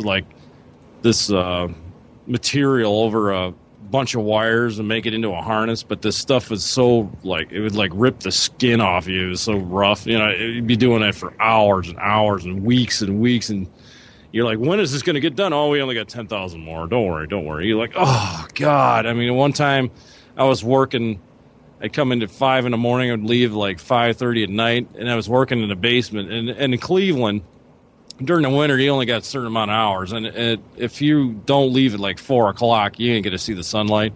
So I didn't see the sunlight for 3 months. I thought I was going to have a nervous breakdown. I'm like, dude, get me out of this basement. I'm going to kill somebody. Yeah, because I was working 12 hours a day, and I'd come in the dark and leave in the dark. I was just like, God damn, get me out of here. So we for, I don't know, the last 2 weeks I was stuck down there. We were having knob fights. What's little knobs you'd put on switches and shit, and we'd just throw them at each other, and we'd come out with a bunch of welts on us, black eyes and shit. We did have fun there, but at the same time, it was just so boring. You just want to rip your hair out. And some of the temporaries they had in there, they come in and they're they'd be working, you teach them stuff, and they're like, hey, this is okay. And then, like, right after lunch, they'd never show up again. You're like, what the fuck happened to Tracy, huh? I don't know. She just never came back. God damn it. It's like, so now we got to go get another one. We finally picked up this one guy, Dave. I'm going to leave his last name out of it. He was a trip. He basically worked at this place before my place bought it out, and he thought it was some kind of conspiracy theory against him, and he ended up flipping out in the middle of, like, because we ended up buying another place that he worked at, and we were going to renovate that place. He goes, all right, that's it. You guys are messing with me. You're from the government or something. It was hilarious. This guy's out in the parking lot screaming at my boss. My boss is like, what the hell's the matter with you? You see his arms going up. And I had a window seat right there in my office. I'm listening. And he's like, you guys are picking on me. And he goes, listen, we bought this place to make it bigger. It has nothing to do with your lame ass. It's like, get out of here. They ended up firing him that day. We had some entertainment. And, there were some good-looking girls there once in a while, but most of them talk so much that you just, you turn up the radio louder and louder. You can still hear them. And you're like, oh, God, shut up. Hold on. Sorry, yeah, no. It's, I don't know, Brian. It's like he disconnected, but he's still in this conversation or something, and I can't. Hold on. You want to pause for a minute? No. Hold on. I gotta basically go downstairs, take my daughter down there anyway. Oh, well, I'll pause it. Go ahead. Pilk actually pointed out that there's a website called charitynavigator.org that you can put in a charity, and you can actually see what they spend on operations and all that good stuff. Because United Way is on there and everything. One of the problems, though, with this is when you're talking about... Jesus, we're still talking about that shit? Program expenses, it's kind of like a... what are they actually spending on... what are they spending the money on? I mean, it's just kind of... I don't know. You don't really know. I mean, they have to file all this information with the IRS, and I don't know. Whatever. You want to give your money away to people that that you think are doing something because you don't want to do it yourself. I guess that's good. But anyway, it's interesting. I mean, if you want to see the numbers for yourself, you want to look stuff up, check it out. It's good. It's a good link. It's a good website. CharityNavigator.org. Okay. And we're still waiting for Don, so. Going to pause the show again. So, while I'm waiting for Brian and Don to figure out what the hell's going on, Brian put me on hold, and now his call has ended, so I don't know what's going on there. And Don's still taking his kid outside, so I'm not sure what the hell's going on there. So, I did work with Don at this new dive place. Don tried to explain it. Basically, what it is they would make these car testing equipment, which was like, it's like a little box, right? That you just like, if you owned it, it'd be a box, and you would plug it into a car's like instrument something, not like the crazy computer part, not the computer port, but like a different, like let's say you wanted to test the way a carburetor worked or something. I mean, that's a little bit weird, but you wanted to make sure all the wiring and stuff was right that was going in there, although that would be all spark plugs, but you know what I'm saying. This thing had a light board on it, so if every circuit was actually working, the light would light up, and basically they would like manually construct these things by hand, which was horrible because it was a lot of like solder, hot solder, and that part wasn't too bad, although it got really kind of monotonous because you would have to do like 1,000 of them. So you would like get one and you would sit there and do it just like you would see like when you're watching like videos of like Chinese immigrants and stuff sitting there like constructing electronic equipment, big lines at a table. Same thing, except not that many people. And okay, calling Brian back. So I would sit there and assemble these things, and then some of it, like with the wiring and stuff, you would have to take the wires and put them through these sheaths. And my microphone is really quiet. All right, I'm gonna. I know this new Skype's weird. I'm telling everybody about new Don. Let me see if I can invite Don into the conference here. Yeah, he called me, and I thought it was you adding him, so I just hit it, and then it's like mayhem. Okay, Don, you back? Yeah. Okay. So yeah, I was telling everybody about new dye. So yeah, so basically it was just you'd put these wires through this netting, and it was horrible because the wires were like pointed, and you would like try to move this netting, and it's a net, so the wire would always poke through the netting. I don't know why they chose netting. I don't know what it is with wires and netting, why that has to be. I don't know why they didn't have a machine that did this. Everything had to be done by hand, and all you could do is sit there at the table and talk to people. Yep. And when you first start out, it's fairly interesting, I guess, to learn about people and what they used to do with their lives and stuff. But after a couple of weeks of that, you rapidly run out of things to even talk about, and you start. Yeah, you hate everybody. Yeah, you do. You don't want to like hear another story about what anybody's doing, and it was a horrible job. It was horrible. Luckily, I didn't have to work there long. I don't know how, Don. I don't know how you stayed there for that many years. I don't know how you did it, dude. I mean, well, compared to plumbing, it was nice and clean. They didn't pay really well. They basically told you that you had no way of moving up the ranks, and dude, say there. I, on the other hand, had gotten a job offer from a couple of cooks that I had worked with. They asked me if I wanted to go work at the strip club in Cleveland at the time, Tiffany's, and they were like, "Hey, we own the place, we run it." The cooking side of it, and you come in, you just work whatever, and it pays really well. So I was like, well, I'll check it out, but I'm imagining like a total fucking dive, right? Because it's a strip club, Right. And so I go down there, and Tiffany's That was the club, man. It was crazy because it was in this huge building that used to be called PM Cleveland. That was a restaurant down in the flats of Cleveland, and it was two-story and huge inside and out, and it was really nice as far as these things go. I've been to a number of strip clubs, nicest strip club I've ever been in. You go in the front door, for instance, and there's a lobby, and there's a gift shop there that's manned. There's somebody that works in it, and there's a revolving staircase that goes up to the second floor that's for the management or employees that work there, because the offices are up there.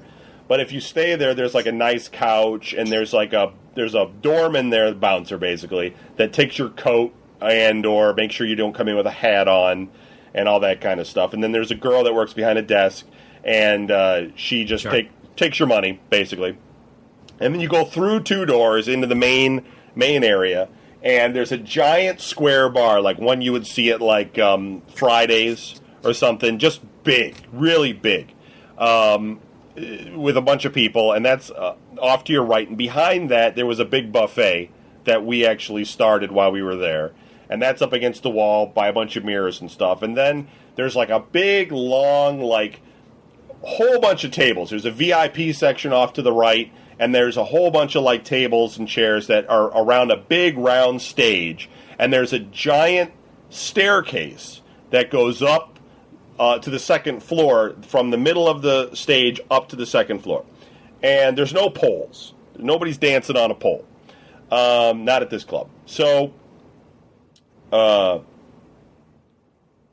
there's monitors everywhere, so if you're sitting far away, you can actually see what's going on by watching one of the monitors. That's how big it is.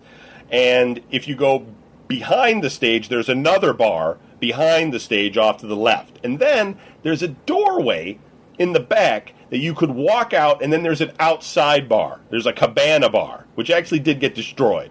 But at the time, there was a bar back there. There was a cabana bar that was outside during the summertime. It was manned. And you could go out there and get drinks, too. And then the kitchen was back there, and the kitchen was huge because it was for PM Cleveland. So it was designed for like this massive restaurant. And it had like two giant grills, two huge deep fryers. It had two gigantic walk-in coolers. It was crazy. It was crazy. I was like, this place is bigger than the restaurants I just came out of. Because it was. It was bigger than any of the restaurants that were at Stouffer's. So I was like, this is insane. So I started working there, and both of those guys that got me the job there immediately left. They immediately quit. So I was completely on my own running the kitchen, and I hired Don here to work evenings when he could, and I hired another friend of mine, Kevin, and he worked days. And eventually, they hired in a guy that used to work at the Crazy Horse to run the kitchen. Didn't tell us about it, though, because they were afraid we'd just walk out and leave them without a kitchen staff. But we didn't really care. We just wanted hours so we could make stuff. But the funny thing was that I was getting paid more there than I was getting paid at Stouffer's. And so you're probably wondering, well, what were the girls like and everything? Because upstairs was the girls. They had a room that was like a big dressing room, and they had an employee on staff called a house mom, usually a woman. There was also a gay guy that worked there that took care of the girls' needs. So there was 150 girls total, including waitresses that were employed by the hotel, employed by Tiffany's, and there was 3 DJs that worked on a rotating schedule, and 5. There was probably 5 doormen. That was including managers. There was 2 managers and 3 other guys that were doormen. That was all the bouncers that the hotel had, and then there was 1 male bartender and about 4 or 5 female bartenders. And all the staff got fired just before I got hired.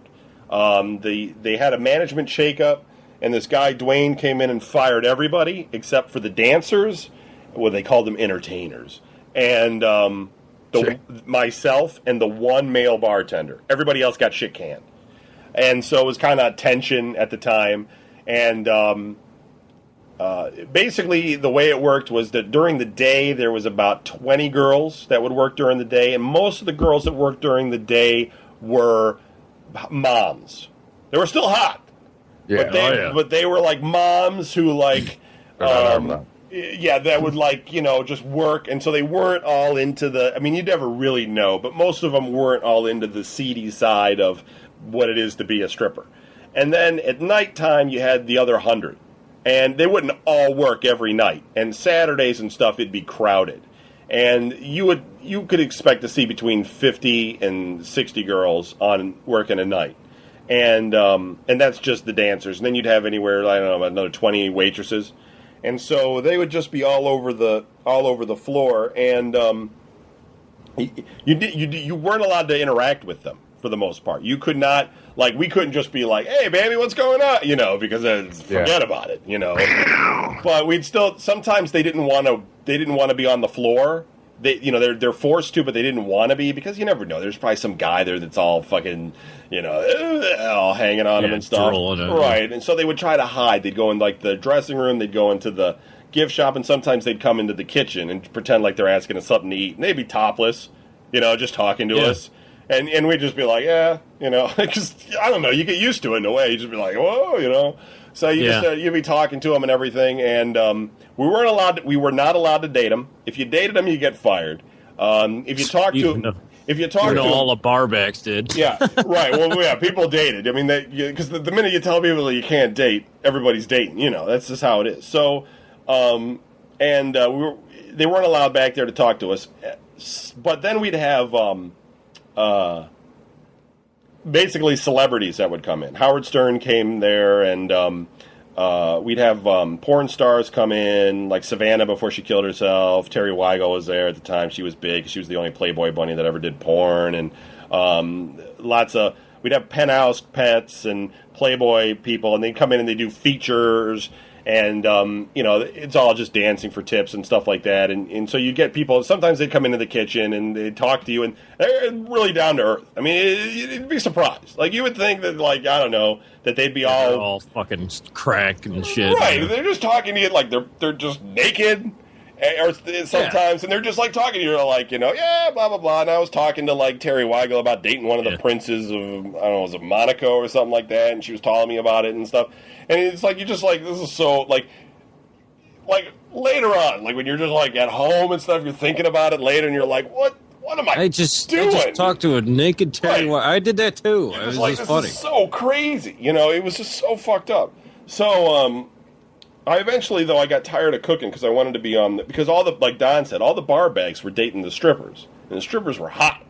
I mean, it's like, if you've ever been to, like, a crappy strip joint, okay, those girls are not hot. But if you went to, like, Tiffany's or an upscale strip joint, it's literally like the girls you see on MTV or something. I mean, it's just crazy what's going on, and they're just smoking. So, yeah, a lot of them come from like warmer areas for like a little while, right. so they're all tan and shit. They rotate the girls in and out sometimes, right, from different states too. It was really a lot more exotic and crazy, and it wasn't cheap. If you were to like go there and like sit at a table, yeah, you got to spend some money. You got to fucking at the time, and I'm sure it's a lot more now because this was in the early '90s. At the time, if a girl danced, is it still there? It's Christie's now. It's Christie's now. It's still there. It's Christie's. They had to change their name because Tiffany sued them and won. I think Christie's auction house sued them too, but I think they got away with that or something because Christie's is generic enough that they were allowed to use it. But anyway, if a girl danced for you, it'd be 3 minutes. The songs are all 3 minutes long, and it's $10. Period. It's not like, hey baby, let me put $1 in your garter belt. You have to give her at least $10 or you're out the door. And a lot of guys get picked up and carried out the door because they had no idea. And so yeah, you just going through like guys go. You'll go through some money because it's like 3 minutes and it's like you're so broke. And one time I was sitting there and I was manning the hot dog station, and it's kind of.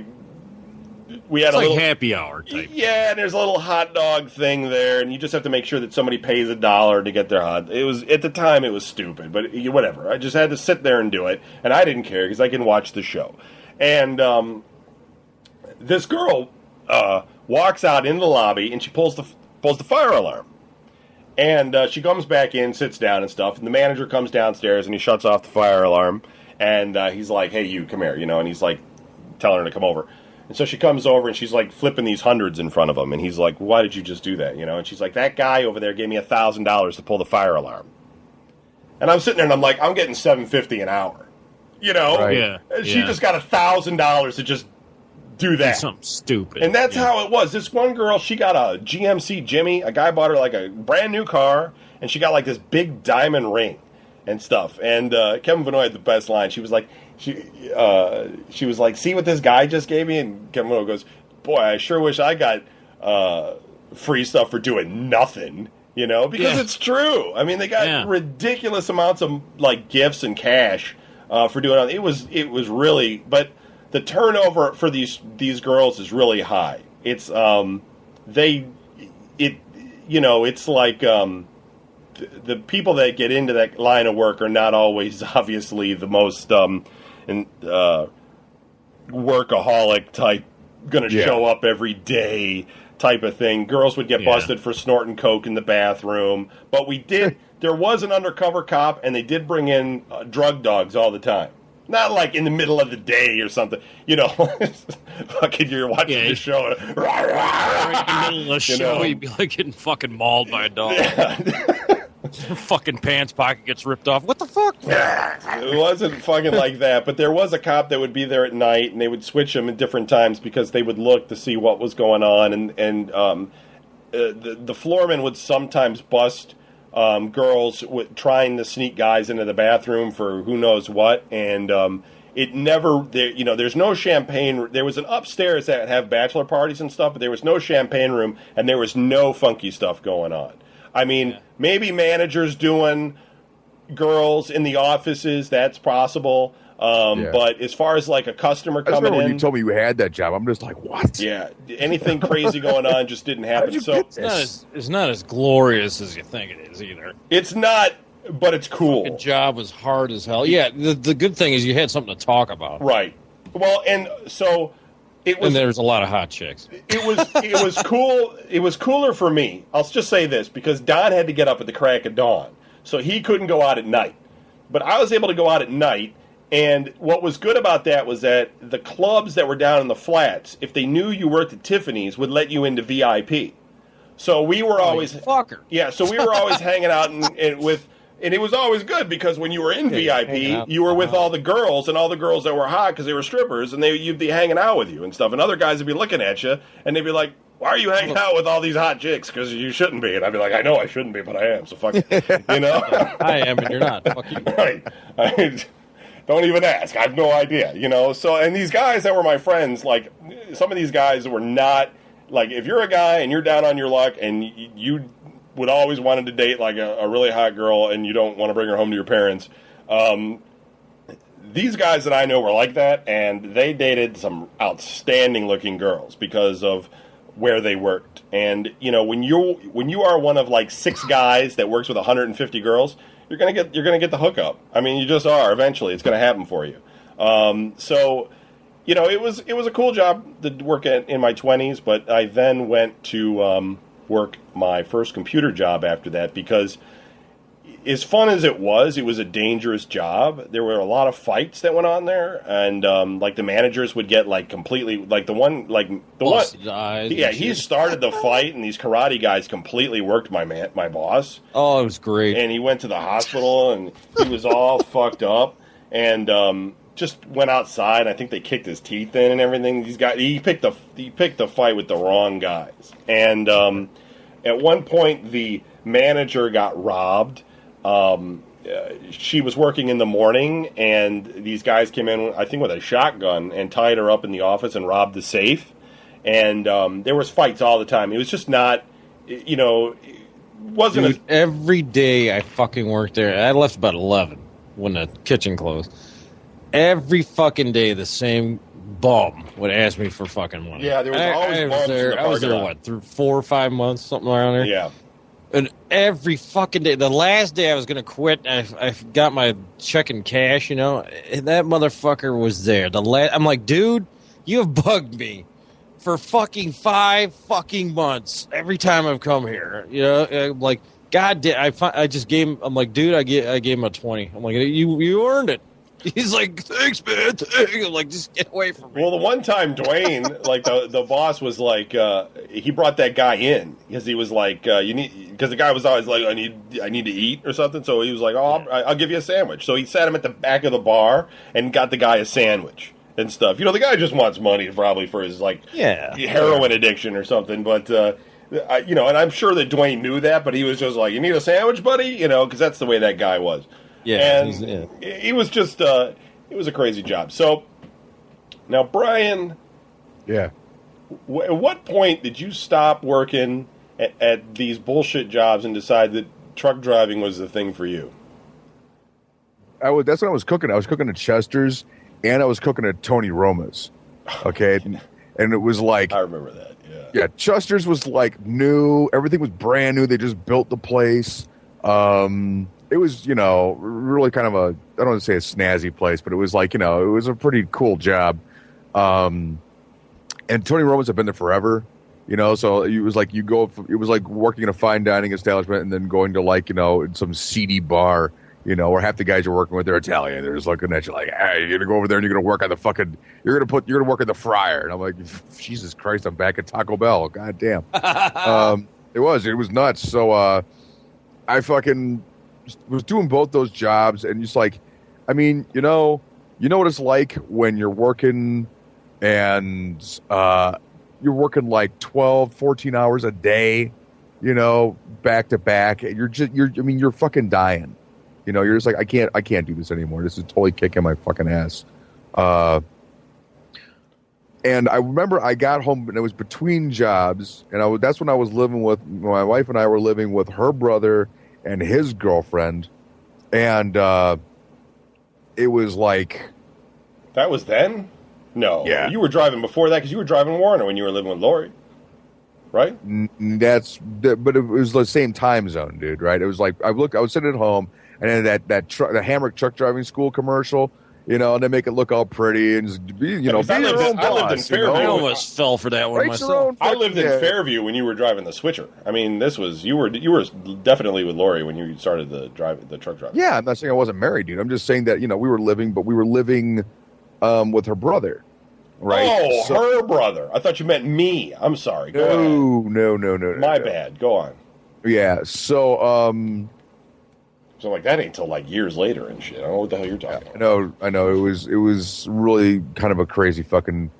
So I'm like, you know what? I need to fucking do something else because it's a good job doing what I'm doing right now, but I'm never fucking gonna get out of this, man. I'm gonna be because I'm looking at these other fuckers doing what I'm doing now, and they're just they're totally fucking spent.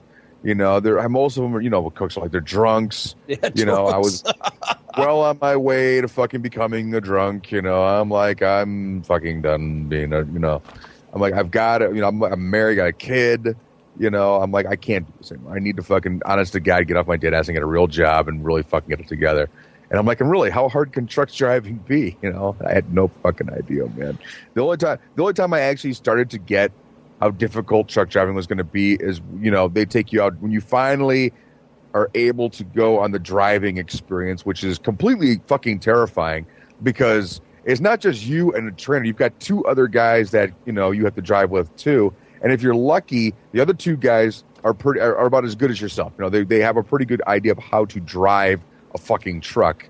But I had got in there one time and literally like there was myself, the guy who was driving, and two other guys. I don't know what happened. We had like a fifth guy, and then there was the trainer up in the front. The one guy they had in driving, he wasn't from America originally. He was like from I don't remember. I don't know what country it was, man. But he barely spoke English. And in the bunk area, there's actually seatbelts.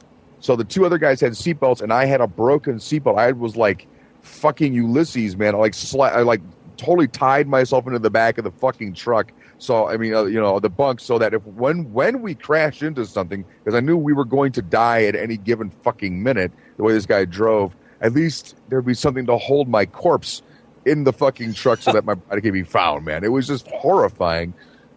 But you go do that, and then you get like recruiters will come in. I'm like, if you sign in with us, we'll give you this, and that, and this is what you can expect, and yada yada yada yada.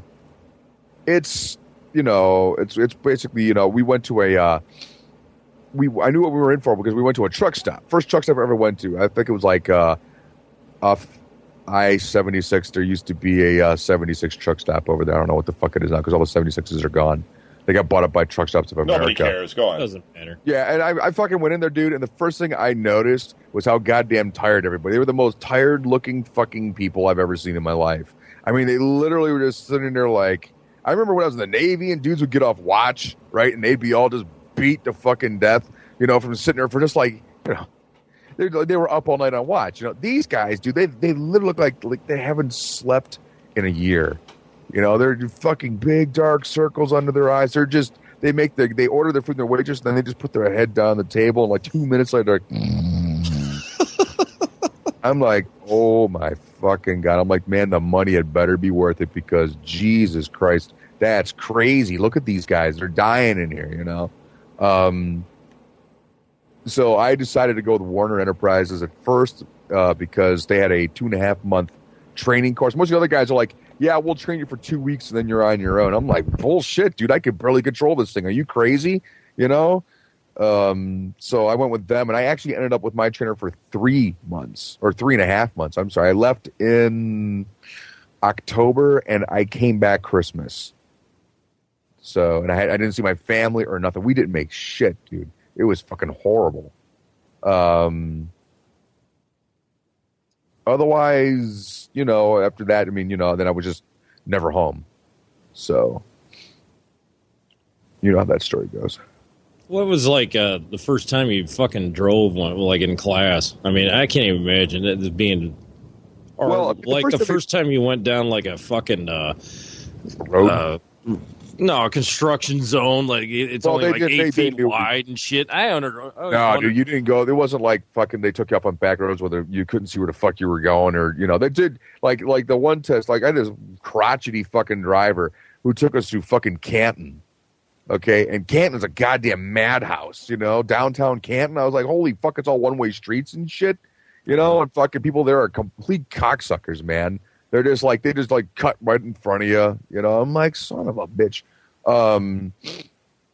That was pretty bad. No, the first time what you first do is when you're at the school, you're actually driving the truck, is you have to be able to pull forward and then back up straight. That's all they want you to do is you pull forward and back up straight. And believe it or not, it's a lot harder than it fucking sounds. And then they have a small little pup truck, and you have to kind of like you pull forward on an angle and then back it up on an angle, which in a pup truck is fucking cake. It's like backing up a U-Haul, okay? Tractor trailer, way different fucking story. Here's a case, okay? Some dude fucking got out of the truck and forgot to set the brakes. And so, you're waiting for your turn. You're in the lineup, and people are just in there bullshitting. And all of a sudden, the truck starts rolling forward. Me and one other guy fucking ran to the truck to try to fucking get in there and to pull the brakes, but we couldn't because it just picked up too much speed. It totally just smashed right, like it had like one of those. They have one of those outdoor fucking shitters. No. And if anybody had been in there, dude, I mean, they'd have been covered in poo. I mean, they wouldn't have been hurt or nothing, but it would have been embarrassing shit. It was like, holy fuck. Then they had another thing, which is part of the actual test. It's called the serpentine, where there's 3 barrels, and you have to pull forward and then back up. Like, you back around the one barrel, and then you have to bring it around and back it around the other barrel. And you can't touch the barrels. Okay? It's a real bear to do. You had to practice parking like... you had to parallel park. That's on the test too. You have to learn to parallel park. It's fucking crazy the shit they expect. Because I've been driving a truck for 17 years, man. I've never parallel parked once. Not once. Okay, I don't even know why the fuck. I don't think I can parallel park a regular car properly. So dude, a car, I'm a fucking. I couldn't even do it, man. Yeah. Compared to, but a truck, I've never parallel parked. Where the fuck am I going to parallel park to like wolves in an alley? I'm like, I tell them get the fuck out of here and unload it. I'm not going to go pull through that bullshit for that. That's crazy. So, so the first time to take you on the road, man, it's like you had like a bunch of different guys that would go with you, and you're praying you're getting the fun one because you know that, that's going to be the fun guy to go out on the road with and shit. And, just you're kind of like going, all right, well, you're hoping you'll get like there was like one old guy, and you were not allowed. Now, I did this in summer, okay, and this old guy did not want you to have the window. You had to have the windows rolled up. And he would just fall asleep, and he would just tell you occasionally where to go, but otherwise, he was out cold, man. And you're just like, the guys are in the trucks, and they would, that guy was like, like they would get out and they're like, dude, I'm fucking ready to faint because I've been like up the whole time driving with this guy, and I'm gonna fucking pass out. It's like this goddamn trucks get hot. There's no air, dude. It's like, oh my God, they got like these guys who are like 100 years old. You watch these old dudes because you're paying attention. These guys are like the vets. They've been driving since they invented the wheel, and they get out of the truck and you're watching how they're walking, and they're walking like somebody just broke their foot off on their ass. They're like, no, yeah, I threw my back out back in '67. You're like going, holy fuck, dude, you're still fucked up. Yeah. That was 20, 30 fucking years ago. You're like, yeah, you'll see. Sure as hell, Yeah. There we are. I've thrown my back out. I can't even count how many times doing this bullshit work. It's crazy, dude. But it's like they had 2 different classes. I went during the day, but they had night classes. I'm like, oh my God, what a nightmare. Let me ask you this question. You did a bunch of out of state shit. Did you ever go to like a certain truck stop and get asked the question from the local hookers? Yeah. Yeah. Yeah, they've come some nasty no teeth jobs. I had this black. No, don't forget, I drove flatbed, which means I'm used to hauling steel and shit. And I just woke up, and I was actually on my way home, and this black chick gets on my fucking truck, and my fucking cab tilted to the left. She weighed so much. I'm like, holy fuck, So I'm like, I roll the window down, but not all the way because I don't want her to stick a fucking gat in my face. I'm like, can I help you? It's like, hey, can I come in? And the first thing I went through my mind is how? Like, you're not fitting in my truck, man. And I'm like, oh, she's a fucking lot. They call them lot lizards, right? So I'm like, you know what, man? I just got this thing. I'm good to go home. So, I'm good. I got to get going. She's like, you got a cigarette? And I'm like, yeah, man. I give her a cigarette. She goes, light it for me. I'm like, Jesus Christ, bitch. Off my truck, please. I can light the cigarette. Because, man, some of those lot lizards, you get mean with them and shit. They'll just hold on to your truck. They won't fucking go anywhere. So I'm just like, she's like, bye. And I'm like, God, man. That was some fucking crazy shit. That was the one Brian let go. He tells the story, but I'm sure. Oh, dude, you don't touch those chicks, man. And it's just like you'd see them with like the one time when I was there's the Paul Bunyan truck stop in West Virginia, and We got snowed in there. It was like it was like a hell 93 or 94. I can't remember. It was like a hellish fucking blizzard. And I mean, I saw a fucking snow truck overturn in the median. I'm like, what am I doing out? You know, what the fuck am I thinking? So I got off the fucking freeway, and I got lucky. Like, they were stack parking. That's how bad it was in this place, right? So we're stack parking, and you'd see the fucking chicks because they've got nowhere to go, you know, and they're inside the fucking terminal, and the owners are looking at them like, you better be finding a place to fucking sleep because you're not sleeping in here. And some of these chicks are like twitching because they're not getting their fix, and you're just like, oh my god, what a goddamn nightmare. the whole time, we were there for like 2.5 days because the weather was so bad we couldn't leave. That was like the only time I called my dispatcher. He's like, "Don't worry about it." He's like, "The whole goddamn area over there is under a state of emergency. I already know." He's like, "Just whenever you can go, just go." So you now you drove with them how long with Warner? 2.5 years. I was over the road for 2.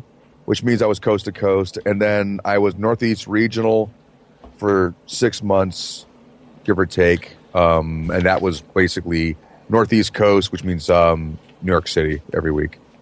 So, which I didn't really mind. Right now, you were gone. Like, how long? I mean, how often did you? When I was over the road, dude, I would be gone for like a month and a half, and I'd come home, and I'd be home for like a day or two. You know, it was awesome. All right, we lived like in North Olmsted, or I don't know if I lived there at the time, but Brian did, right? And there's a big mall in North Olmsted, and at the time, where Sears was at the far corner of the main intersection, it had basically a large piece of parking lot there on the corner that was empty. These days, I think there's like a Bennigan's during Christmas, and that was it. There's like a Bennigan's or something there now. And Brian had this situation where his wife couldn't drive because they didn't have a car or something, and she didn't want to pick him up. There was just no place to park the truck. And Brian would come home, and he didn't want to park way out in Medina or Summit. Yeah, one fucking truck stops. Which is a whole other county. Yeah. And because there was a void of truck stops, I guess, in Cleveland. So Brian decides that he's just like, fuck it, I'm going to park in this parking lot. And he just like parks his fucking truck in the mall parking lot on the corner. It's huge, you know, like you don't really pay attention to like, and you got away with it the first time. Like they didn't say anything. No, actually, I got away with it for a while, dude. And then all of a sudden I went back there and a mall cop pulled up and he goes, "Hey, is your truck?" I'm like, "Technically." Yeah, like it's not really mine, like I own. He goes, "Well," he goes, "I don't want to be. I mean, I'm not trying to be a dick. I know you guys have a problem parking, but if you park again, we're going to tow it." And I'm like, "Oh my god," you know. So I had to move it, and I moved it to that place in Westlake because all the truck drivers in the area parked their trucks there because they didn't care, and there wasn't very many of us parking there, so. That was pretty good, dude. That lasted me about 6 months, right? And then I went back to work one day and my truck was gone, you know, and I'm like, it was in Westlake, and I'm like, holy fuck. So I called the cops, and they're like, yeah, they had to tow your trucks there because some tanker sprung a leak. And so the owners got pissed, and they said, no more truck parking there. I'm like, well, there's no sign. Like, don't matter. So my fucking truck got towed, man. I had to fucking pay for that out of pocket. That sucked. And then finally, that's when I found that place out in North Ridgeville, that hotel. And it was like $5 a night, and they had a camera. I said, "We'll watch your truck, everything." You know, Jesus Christ. Yeah, but by then, dude, I was home every weekend. Strongsville, right by where the turnpike was. Yeah, but I mean, I was like, okay, fine, just as long as I can park it. And so then, by that point, it was like I was home every weekend and shit. But then I'd like call my wife because then we had a car. And I was like, hey, come get me. She's like, well, I'm busy right now. You know, and I'm like, bitch, wow. I've been gone for a fucking week. Are you kidding me? You're too busy to come get me? You know, I'm like, what the fuck? So I'd have to take a cab or I'd have to wait. You know, I'm like, you know, there's a bar here, so you better not take too fucking long. She come get me. I'm totally trashed. You know, like, Jesus, could stink. You know, sweating my ass off. I mean, you can only shower so much. I mean, when you work Northeast Regional, it wasn't like going coast to coast. Coast to coast, man, you had a certain amount of flex time. Northeast Regional, dude, there was no flex time. You were balls to the walls every fucking day, man. And I finally just said, I got a new dispatcher, and he was an ass. I'm like, you know what, fuck this. And that's when I got the job with True Value. And I've been with them, 14 All years. right, well, hold on. We're going to get there. Don, you with us? Yeah, I'm still here. Why did you, when did you leave New Dye? Where'd you go? After 5 years, I ended up going to a place called Van Doren DMag, and what they did is build injection molding machines, which is basically anything you see plastic, cups, forks, plates, whatever, is plastic injected into a mold, and we built brand new machines that did this stuff, and it's stuff from the size of a car all the way up to 2 houses. I mean, these things are huge. Some of them are up to $3 million machines, and it was some crazy stuff. It was probably the best job I ever had. I started out like building them, and the worst part of building them is you'd have to go through the paint booth once in a while for like 3 months at a time, and I always ended up getting summer for some reason, and you'd just die. I mean, it'd be 120 degrees in that fucking thing. And you had to wear these fucking paint suits that were basically just a garbage bag. And you'd sit there and sand for 8 hours and spray paint and shit. It's just fucking horrible. But other than that, the job, they never told you to do anything. They just said, hey, you got this. Get it done when you can. I mean, the people would stand around for hours with fucking coffee in their hands.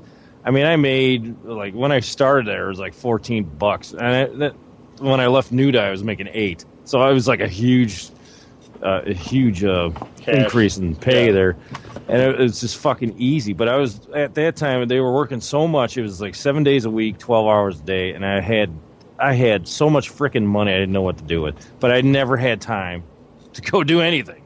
I mean, I was living by myself at the time. And I was lucky to have time to do my laundry. It was just insane. I was going crazy. I had all this money, and I was single. And once in a great while, I'd fucking call off just to go out and sit at the bar for a couple hours and be happy doing that. And I spent like 9 years there, worked my way up to a tester, which is the guy that just make sure a damn thing works. Put it on your sets tongue. all pressure. Yeah. Yeah, and I went from there into the office. I went from there into quality control and did a bunch of testing for them, and that was fantastic because I got to work with engineering, and anything new they brought in, I would hook it up to the machine and test it out for them and give them all the results. So it was cool. I had had my own office, it's air conditioned. Actually worked day shift for like the first time in I don't know how many years. I just want everybody to. I want everybody to know that Don thinks back on this fondly. But if you knew Don back then, you would ask him, "How's it going?" He'd be like, "Sucking," because he's Don. He'd be all negative and shit. So, well, compared to the job I got now, yeah, it's fucking awesome. No. But back then, it worked my ass off. You get sick of doing the same thing after day after day after day. You just wire the switch and put this fucking 100-ton machine over there. It just gets it becomes routine. But compared to the shit I'm doing now, it's fantastic. Okay. But I worked my way up to quality control for the last 2 years, and I ended up getting laid off and. So many times, and there's more stories of that for other shows. Okay, so all right, yeah, we'll get to your next one. We'll continue that in a second. And I think so what happened then is Chet offered me a job. Chet Fallas, I can never pronounce his last name. Falazek. I used to run bulletin board systems. Going all the way back to like 86 or something, and BBSs. And Chet was a member of my BBS that I was running in 93, 94.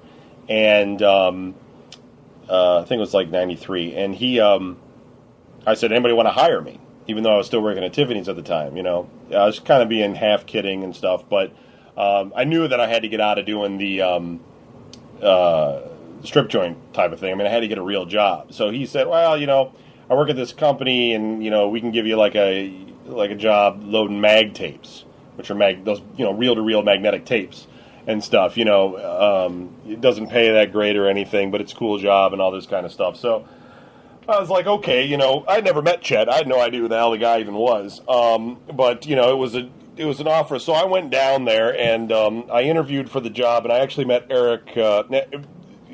Since I'll just name drop again, since I always do this, Chet is the guy. He's the lead project manager that made Left 4 Dead, and I imagine he's involved in Left 4 Dead too, although I haven't talked to him recently. And Eric, who was the guy I interviewed with, is the he helped write the game Psychonauts, the storyline in the game, and he wrote a lot of the dialogue in the game Portal in the Orange Box. So this was long before then, though. This was when everybody was a deadbeat.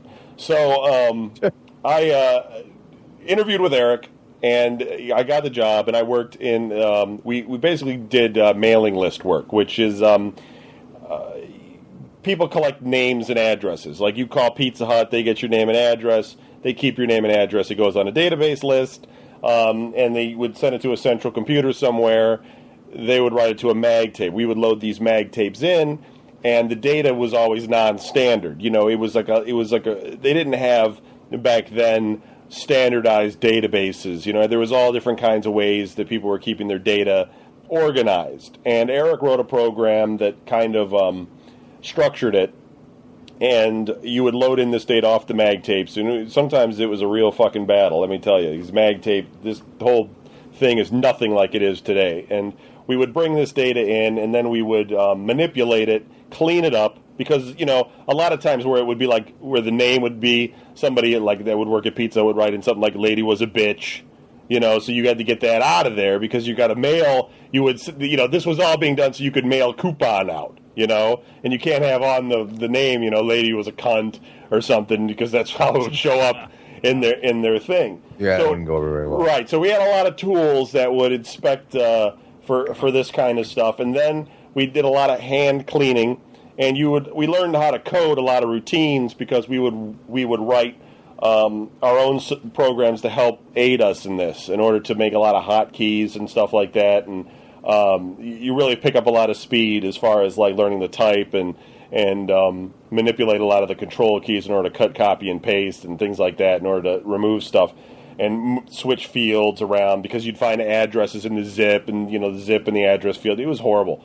So Eric wrote a program that basically then took all this and merged the lists together, because you would have lists from multiple locations, and then you would have to look for duplicates. And this was horrible because we had a manual process in which you would detect if something was a duplicate or not. If Eric had a program that was really smart that would be able to detect most dupes.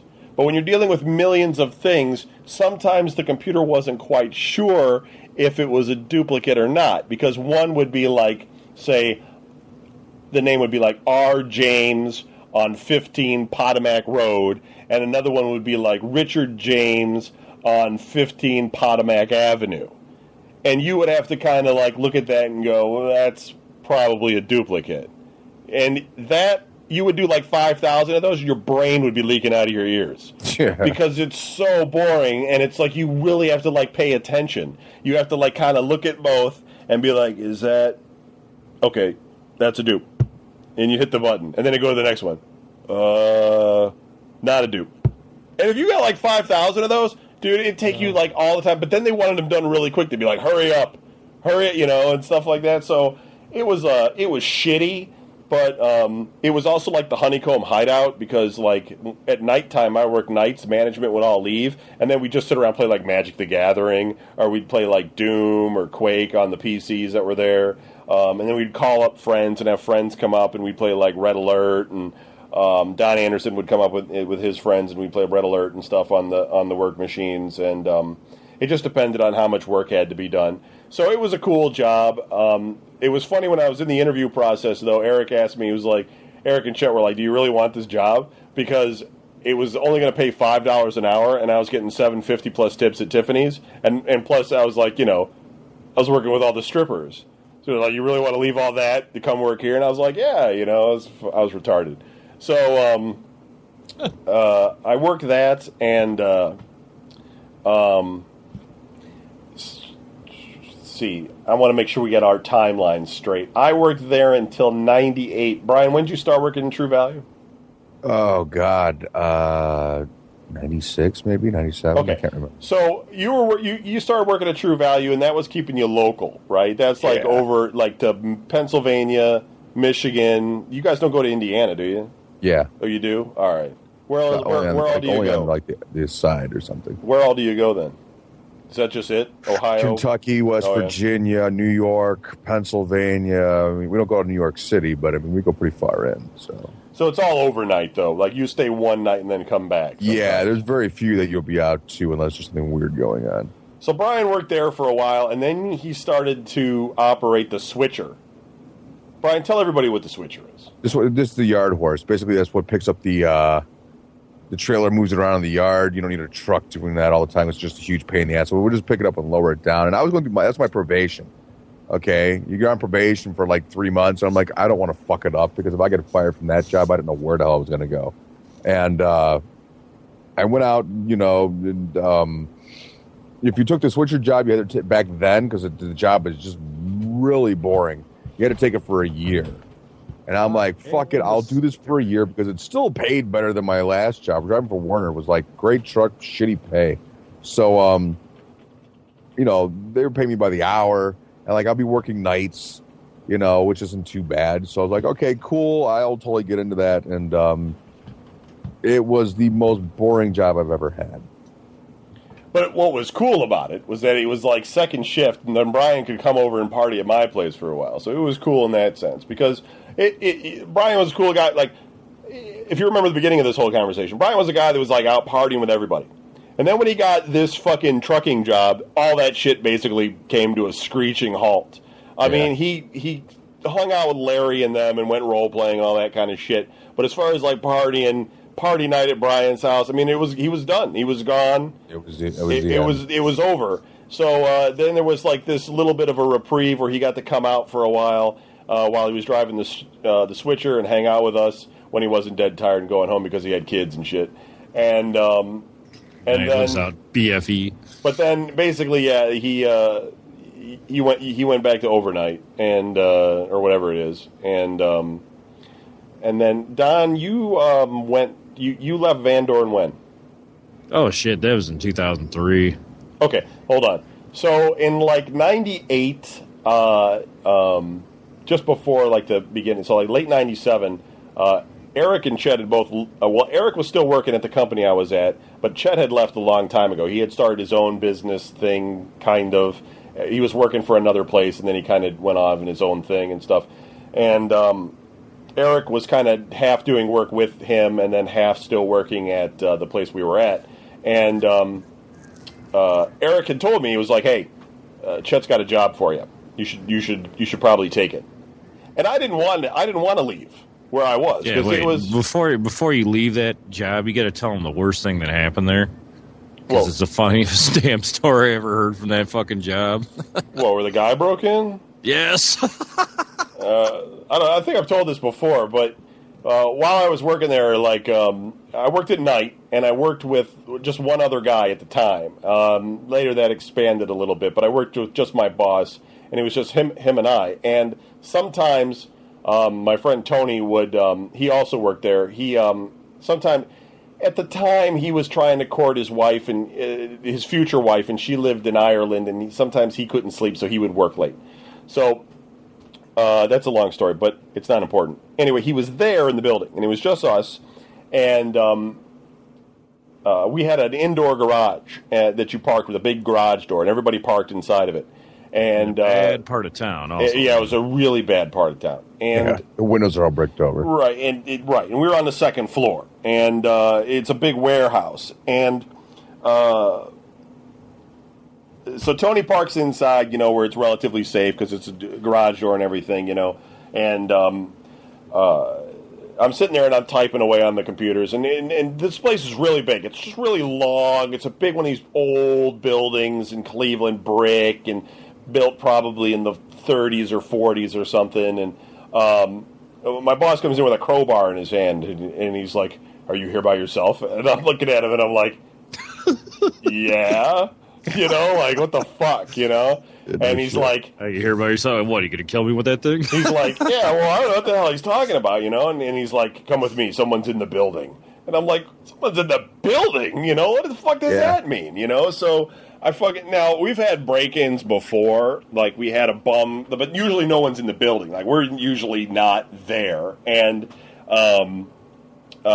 usually, like, they broke in on the ground floor and stole, like, a shitty 286 computer. Probably thought that was worth something, dumbasses.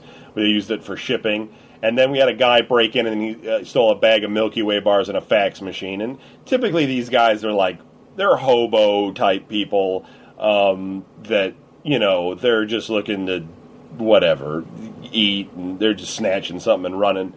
And so, we're thinking it's something like that. So we're walking around and stuff, and they had called the cops. And I guess what had happened was that this guy had broken in and actually went to Tony's car and smashed out his window and stole all his CDs. He parks his car inside to keep it safe. Jesus. And a guy broke in, and he ended up stealing like a bunch of Morrissey CDs and stuff. I mean, Tony had some weird taste, so I don't know. I don't know what he's going to get for that kind of shit in the hood.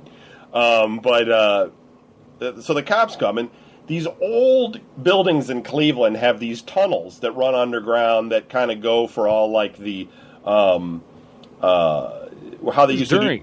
Wasn't it during the war and all that shit when they were starting to build tanks and shit like that? They were trying to connect all that stuff. Wasn't it something like that? And then there's like a lot of like piping and the way they used to do things. It's all real weird down there and kind of. It's just like you just never really go down there because it's all weird. I mean, there's no other way to explain it. Like it's like catacomb almost in a sense, and you don't know where things go because there's no electric lights. I mean, you can't just like flip a light on and because there is nothing, and it's like you don't know flip how a far. Light on, you'll see Chud waiting for you. You can go out there. All right, time to go back. Like you could just enter like an area that it could be huge or it could be like just endless. You don't know. So we go like the cops come and we go back upstairs and stuff, and they come in and they tell us they're like, well. They tell us later, like, we couldn't find the guy, but we found a nest. And we're like, a nest? What the fuck is that? And he's like, well, shit. It's like, come here and we'll show you, So we go down there, and a guy had basically been living in this area down there. There was like a mattress or something, some bedding, and there was a bunch of women's underwear in a big pile next to the thing. So the women that worked in our building were completely creeped out. Because they never got the guy, They don't have any idea. And meanwhile, they've been working there the whole time when this guy's just been like... I called him that night when he was at work. He's like, I fucking laughed my ass off. Like, dude, Kevin was bringing a bunch of fucking knives with him. Just fucked up place to work. So... A bunch of Pakistani knives with him. It was fucking hilarious.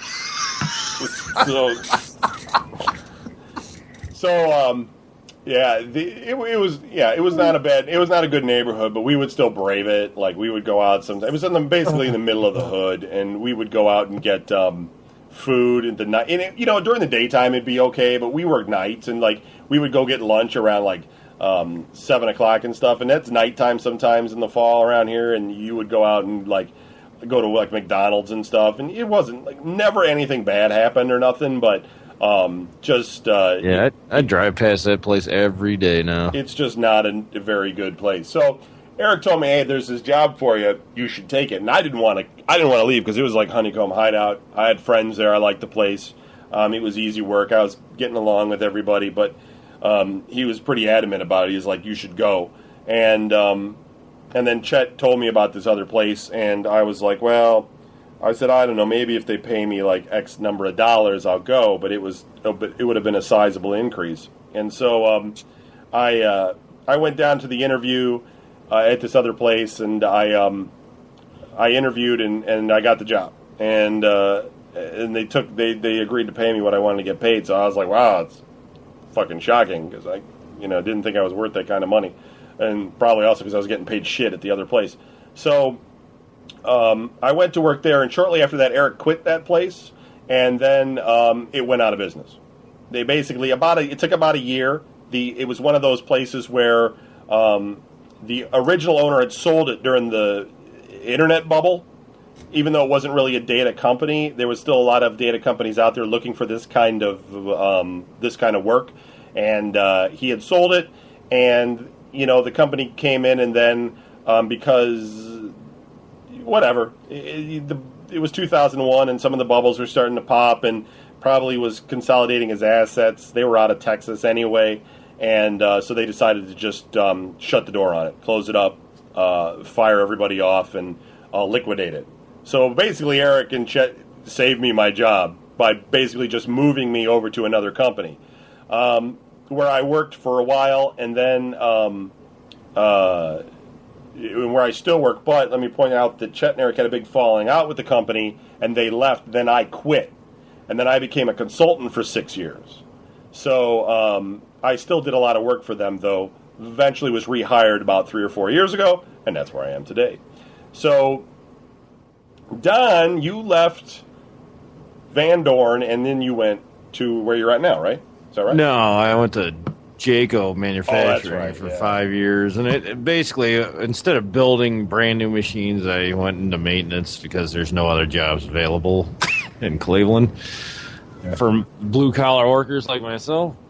And and that place, I've been on nights for 20 some years, and I went to nights there, worked by myself. I was the only guy for 2 shifts that would do any kind of maintenance, and the place was just falling apart. What that place was they ran their own machines, and they did a bunch of stuff that they would never tell you what it is. I mean, there'd be this little plastic piece, they're pumping these things out, and you're like, all right, what does this go to? I don't know.